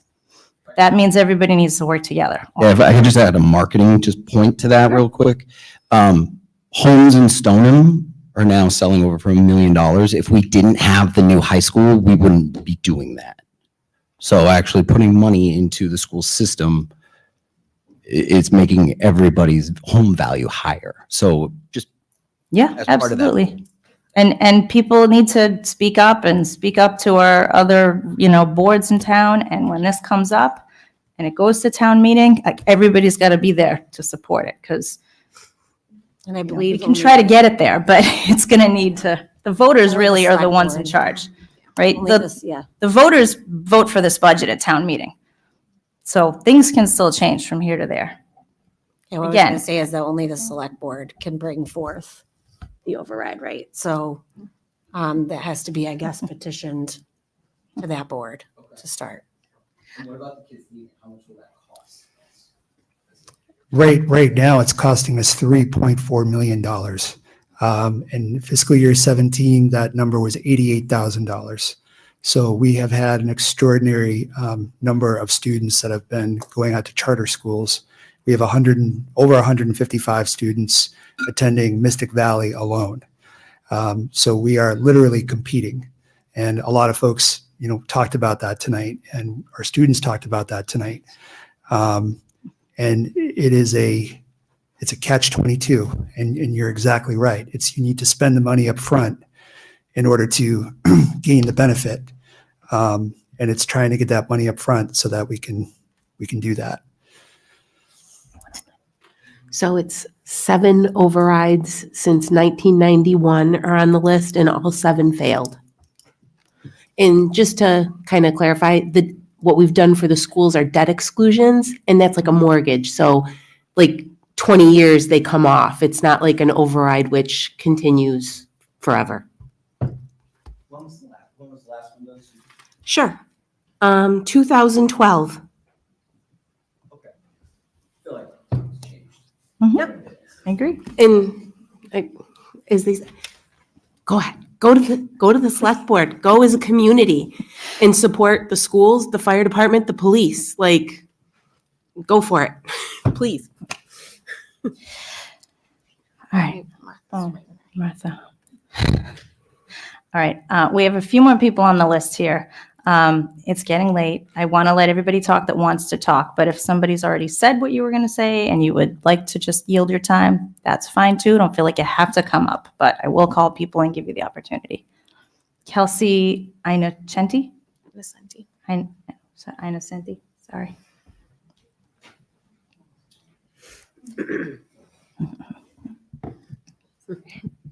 Hi, Kelsey Inocenti, Forestry. Before I begin, could I please pass this out? It's a petition that I created in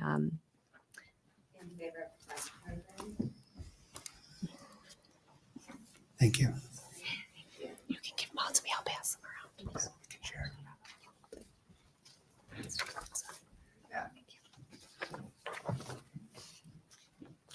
For those of you who don't already know me, my name is Kelsey Inocenti, a former Stoneham student who is now commuting to Merrimack College. I'm here today to speak on behalf of the French program, a program that I was heavily involved in from 6th grade to my senior year. As someone who has experienced firsthand the transformative power of the French language, I implore you to recognize the immense value that it brings to our community. The French program isn't just about conjugating verbs or memorizing vocabulary. It is a catalyst for embracing diversity, nurturing inclusivity, and unlocking a world of unparalleled cultural enlightenment. You can see by the over 200 signatures in front of you, most of the community stand with me. The French-speaking world is a testament to diversity, encompassing individuals from every corner of the globe, united by a common language. Through the French program, students engage with rich literary, cinematic, and artistic traditions of the French-speaking communities worldwide, cultivating empathy and understanding across cultural divides. In a time where unity is paramount, embracing French is a declaration of inclusivity, a celebration of our differences, and a bridge to a greater understanding. I have nothing but amazing memories from my time in the French program. It has given me the opportunity to communicate in new ways and a profound appreciation for the beauty of cultural diversity and the power of human connection. Yet French is more than just a language. It is a gateway to limitless international opportunities. Proficiency in French opens doors to careers in diplomacy, global business, tourism, and beyond. By investing in the French program, we're not just providing education, we're equipping our youth with the tools they need to thrive in an increasingly interconnected world. 30 seconds. Please consider keeping the French program here at Stoneham Schools so that students like me may have the opportunity to be empowered by the beautiful language, passionate staff, and unique opportunities it brings to our community. If there's truly one thing you should take into consideration, it is the fact that I am a college junior and that this decision will have no impact on my future. But instead, I feel so strongly about the importance of the French program that I chose to speak here today in front of all of you. In the words of The Little Prince, a book I vividly remember from my time in French class, it is only with the heart that one can see clearly. What is essential is invisible to the eye. Merci beaucoup.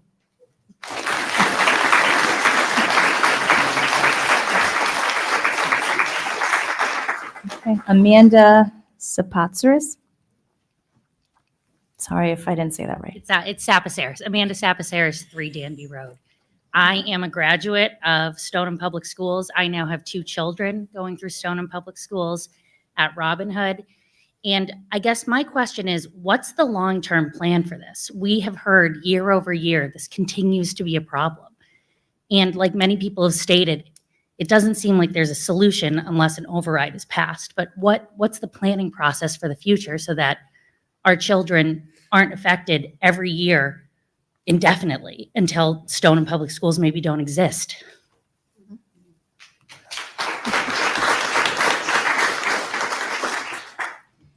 It's a very good question, and one that we are going to continue to have dialogue with our other town boards to try to solve this. We have heard a lot tonight, and I hope some of them are watching tonight to hear how concerned our community is about this.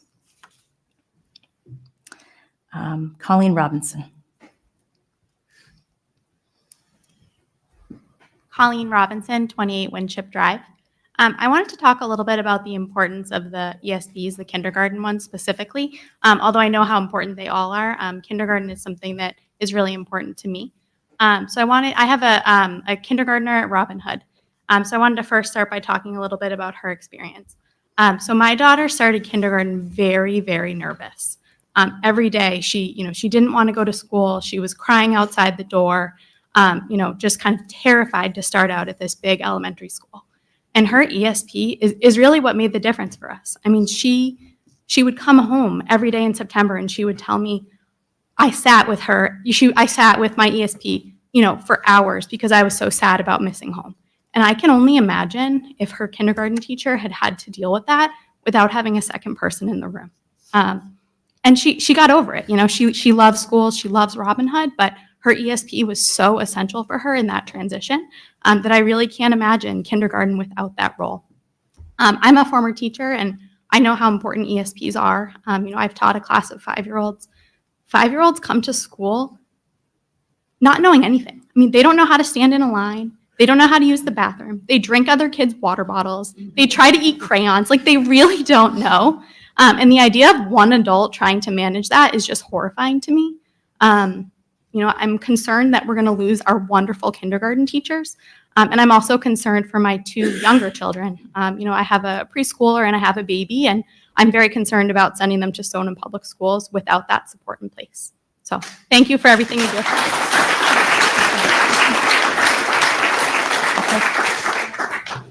Okay, online we have a Nicole.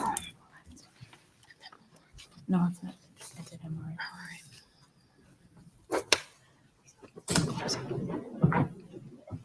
Hi there, good evening. My name is Nicole Burnaby and I live at 10 Citation Avenue. I'm also a lifetime resident of Stoneham and attended Stoneham Public School System. First off, thank you for all that you do today for our community. It's definitely been a difficult evening, and the amount of support here for all of our students, staff, and educators is quite remarkable. As I've told Representative Day and Senator Lewis, as a parent of a student in the Stoneham Elementary Schools, it's heartbreaking to hear about the potential cuts to the funding. We must at a town and a state level provide funding for our schools. As you are aware, the Stoneham residents have made significant contributions to building our schools, which was much needed in recent years. Upgrading that infrastructure does nothing if you don't give the proper learning environments that our children deserve. If you want to maintain the top talent and resources to make sure that we have to find a way to make this work, or we'll lose our great educating community. I understand we may not be successful with the town override, but giving voters an option to choose is the right thing to do. I suggest and urge pointing out appropriate escalation factors in this override. I'm sure it's not easy to be in your shoes, but we remain committed in advocating for our schools and our students. Thank you for your time. Arthur Tedisco.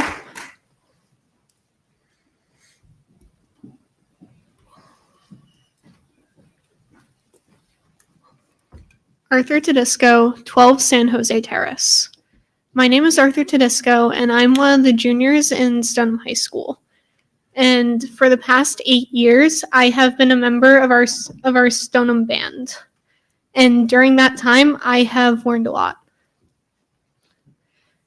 Our 4th grade students this year currently stand at 67, and last year there was over 80 students in this program.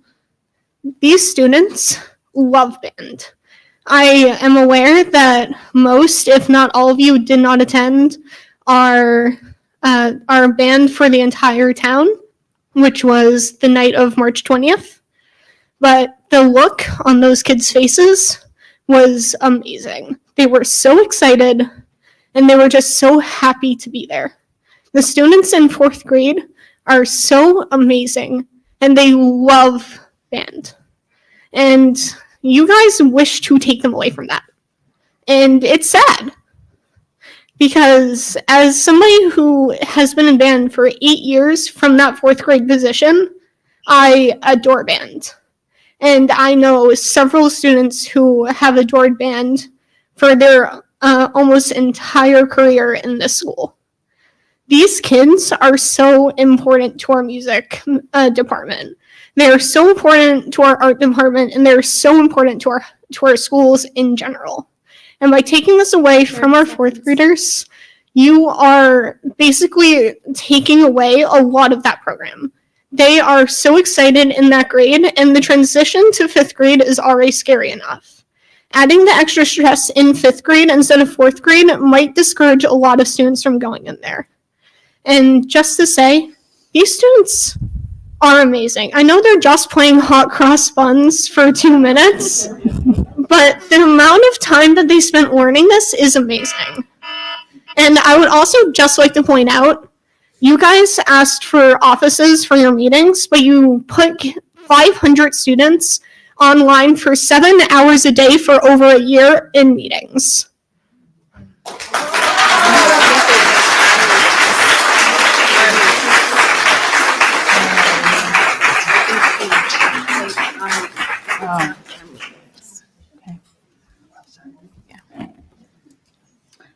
Max and Leon.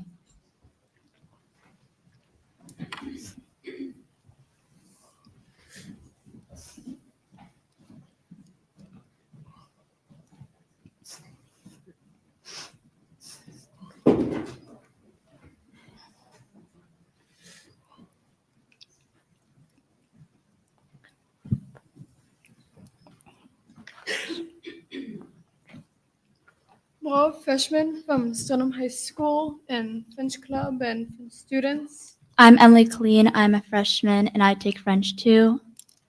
Yeah, we both take French too. And 27 Dute Road. 41 Norval Ave. And we're going to talk about how cutting the entire French program would negatively affect students. First, learning French at school matters for several reasons. French is one of the most widely spoken languages in the world, and being able to speak it can open up opportunities for travel, work, and cultural exchange in many countries.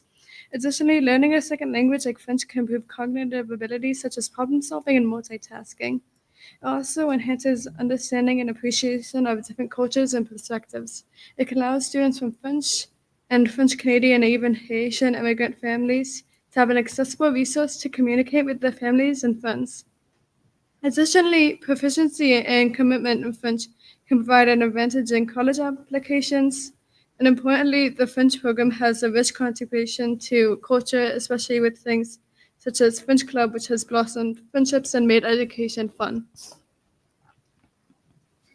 The students taking French are passionate about the subject, and there are also many younger kids that would like to take French, and cutting the French or phasing it out would take this choice away from them. For example, my younger sister, who is in 5th grade, hopes to take French next year, and she will not be able to take it with these proposed budget cuts. Please consider the students that will not have this opportunity in the future years, from 5th grade to the kindergartners, to even the future students who will join the school system. French is a very strong community and deserves to live. Thank you for your time and consideration. Thank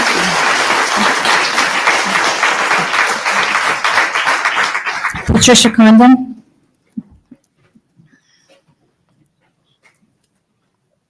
Hi. First of all, I want to thank all the students that came here. I think it's super impressive that they stayed this late, they put in, enough time to write these beautiful speeches. And this is who we're fighting for. And without the kids here, if they're speaking up and saying, we need this, we need to listen to them. That's number one. Number two, I think there's a big disconnect about what an ESP actually is. An ESP is not just a helper. It's not just someone who's in the room to hand out papers. I think, when you said that, when Superintendent Lumber said that it's not just one student, they're actually special education members of they're part of that department. So without the ESPs, I think a lot of the kids that have that on their grid, their IEPs are totally not going to be in compliance. So what's going to happen? We really can't, stand to have that happen, that all these kids that have those services on their IEPs are not going to have that. So I don't know if you could speak to that, maybe like what's going to happen in those classes. They're not just put in there for the heck of it, put in there because it's required in Grid C. Okay. Sure, yeah. I tried to explain this before, but I might not have been clear enough that the kindergarten ESPs and then the ESPs that are in the library, they are not explicitly connected to IEPs. But what I was trying to say was that doesn't mean that they don't provide support to students on IEPs. So where I was going with that is it's going to create a larger burden on the classroom teachers and on the special education teachers to fulfill those needs. So I know that when kids have a special education teacher, sometimes those positions are filled by ESPs. It says like teacher/ESP. So when those are cut out, their IEPs are not going to be in compliance. I mean, they're put in there from the special education department, correct? I think what he's trying to say is our 9 kindergarten ESPs are part of the general education. No, I understand that, but at those, there has to be some special education kids in the Right, class. and if an IEP calls for an ESP, It wouldn't be cut. it wouldn't be cut. No, it would be. It seems like if you do the math and you look at the classes, in order to not cut them or to consolidate, it's going to make a special education kindergarten classroom, which is not okay. That kind of goes against the whole inclusive model.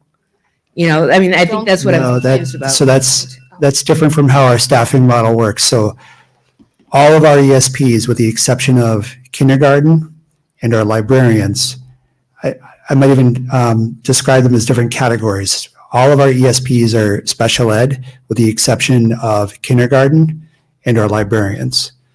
They are not explicitly for special education. So students that call for an IEP, services from an ESP or a teacher, those services are not being cut. So We're not cutting the high those school or the positions. middle school, when you're cutting those ESPs, aren't they connected to a special education service? So the positions from the middle school, the 2 that we're reducing, were positions that they have been without this year. And they have been working with that while still being in compliance. So that's where those 2 come from. So in the high school, because I know the ones that were potentially cut were members of the special ed department. I don't recall that we cut any from the high school, but the special ed directors have been involved in these conversations, and we didn't cut any from the high school. they haven't Well, recommended any spoken cuts. to- they were called out and potentially. I Okay. think we're talking too about the process of one position is cut, depending on seniority, how that might have a domino effect. So I think it was informing people that may impact others as that domino effect takes place as part of the contract for seniority as people are let go. But we plan on being compliant with our special ed requirements. Those positions we are retaining. So if there was a kindergartner that needed a one-to-one ESP, they would have that. Or even. And then there would be one in like kindergarten, but there's class. not going to be one in every kindergarten class, That's right? correct. Under the Yes, proposal. that's correct. Right? I mean, we're not proposing to go out of compliance. Correct. Right, so if a kid has a one-on-one in their IEP or needs special education support within the classroom, like in a grid B service. I don't understand if like that special education para is cut, then they're going to end up grouping all of those kids into one classroom to squeeze in those IEPs. No. It's So just- the way it it's like works that's gonna- currently is that, say you have, every kindergarten, all 9 kindergartens have an ESP. So they have the teacher, they have the ESP. And then say you have a student that requires a one-on-one. You then have another ESP in there that is Right, supposed but to that's be like a rare situation if there's a one-on-one. I'm talking, in my son's second grade classroom, there's about 5 kids that require special education support. So they have an ESP within the classroom. That ESP isn't there to just kind of help out everyone. It's there because the teacher's required, but I know that they face the potential of being cut because of, right? No, Position will stay. no, They're not those gonna be cut. positions are not being, there's no impact on those positions. Oh, okay. That's not how I understood it. But okay. Great. Thank you. Any online? Nope. All right, anyone online? We are reaching the end. I just have one more speaker here. So if you haven't been able to raise your hand, it's time to turn your video on and wave at us. I'll give one last call after the speaker. Whitney Rosa?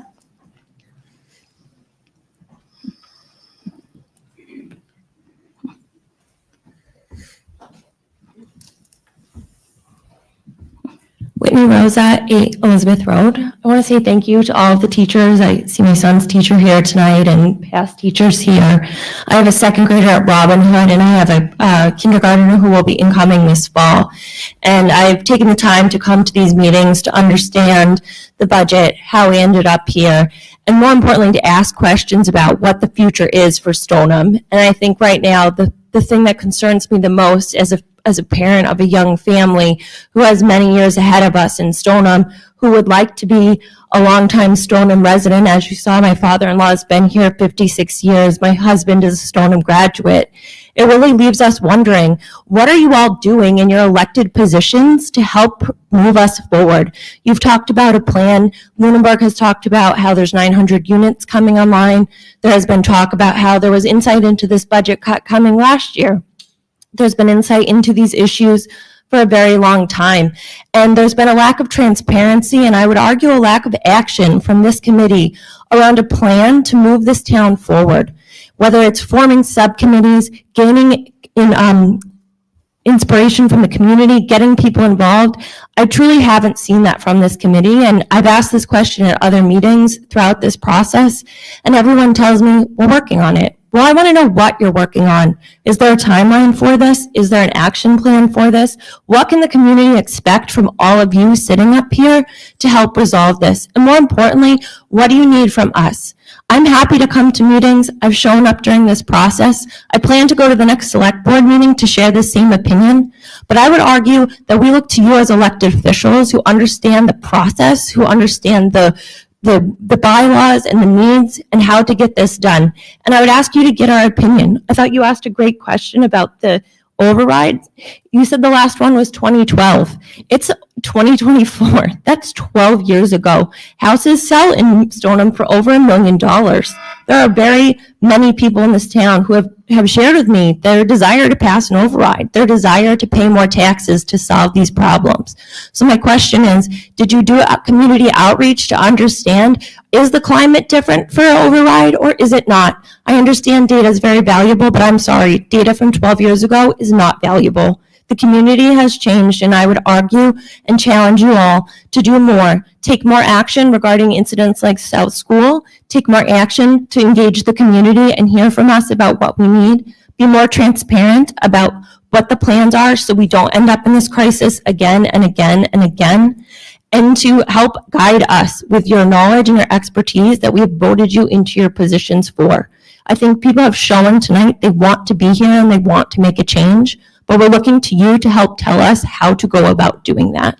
And I urge you and challenge you to do a better job, because I don't want to have to leave this community because the school system is not up to par with what I expect and want as a Stoneham taxpayer and my children deserve, and what these teachers who dedicate their time every day deserve in terms of wages and support in their classrooms. That would be my advice, is to take action and tell us what we can do to help you and how we can be a better partnership, because I think there's just been a large amount of inaction and frankly, a lot of excuses. Thank you.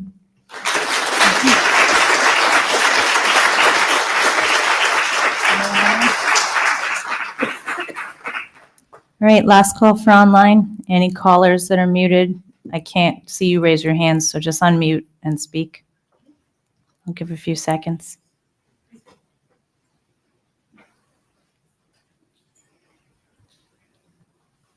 Okay, I think that might be everybody. Oh, sorry, go ahead. Now I actually have two because it took so long.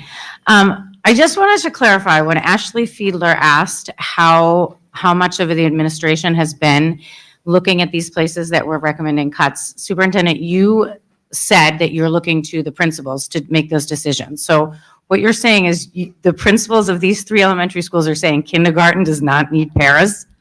Because it seems to me, again, like you're placing blame elsewhere. No. There's no way those principals agreed to that. That is exactly what you said. No, it's a good question. So, no, the principals absolutely want paras, but they also want reading, and they also want Reading is a balance. requirement, not an option, buddy. Like, come on. They I want was trying to say that if you cut something, you have to cut something else. So if you put this back, what do you take it away from? I mean, you're going to cut a second grade Administration. teacher, you're going to cut, I mean, I don't think the principals want this. Nobody Well, what he wants to said cut was these the ESPs. principals gave their opinion. And so he's again putting it on somebody else and not taking responsibility. You're cutting kindergarten paras. I mean, you've heard from all these people how crazy that is. You're also saying that you're not taking away special ed paras. You're telling me in those 9 kindergarten classrooms right now, there's either multiple paras in there or there's not a kid with special ed in there. And you're already sure there's not going to be a kid with special ed in there next year, that we're cutting these paras. It doesn't add up. The numbers don't add up. Otherwise, you're saying that there's multiple paras in these kindergarten classrooms right now. Is that not to No, my knowledge? Every kindergarten class has at least one para. So there are kindergartens with more than one para. And there are other classes that have more than one, yes. Where? Specifically. I cannot tell you that right now. I need to defer Shouldn't to you my be able to? principals. You're the superintendent of schools. He doesn't know the staffing in every single kindergarten class. I don't think it's a fair Well, you're question. saying is that there are kindergarten classrooms with more than one para right now. I believe there are, yes. So to your first question about the decision-making process, of course, our principals want our ESPs in there. And these decisions, as I mentioned, they are about whenever you are trying to preserve one thing, you're going to need to eliminate another thing. And so the process for this was, what are the needs and the asks that we have to keep our schools strong? And our ESPs absolutely do keep our schools strong. Also, lower class sizes keep our schools strong. Also, having reading teachers keep our schools strong. So we only have limited options about where we can reduce. And finding $270,000 was not easy. And the consensus that we came to for the elementary reduction was the kindergarten paras, ESPs. And was there a discussion about the assistant principals who don't work directly with kids? We did talk about the assistant principals. And we yes. decided that that was more important than the kindergarten paras. I mean, who decides that? It was consensus. Amongst who? Our entire leadership team. Okay. Okay. All right. I let you ask a lot of questions. I have Right. one more. Last one, please. Somebody brought up online about your office space, and you said you didn't think it would be effective to work remotely. It's my understanding, correct me if I'm wrong, that our previous superintendent worked from his beach house in North Carolina for a year during COVID and that you as well worked from home for a significant amount of time during that period. All right, I'm not gonna ask him to answer that. I don't think that's a little inappropriate. Everybody We're worked. saying we can't- Everybody No, did it during everybody COVID. did We're not all work back from home. now. I was there full-time. We are all back. But Everybody's you're in saying it's person not again. effective, but it is when people need to and when they don't. Doesn't add up, Melanie. You know. I think we're back in person. All right, I'll take a motion to close the public hearing, please. Motion to close. Second, Second. all in favor? Aye. All right, public hearing is closed. Motion to adjourn. Motion to adjourn. Thank you, everyone. Second, all in favor to adjourn? Aye. Aye. We are adjourned. Thank you.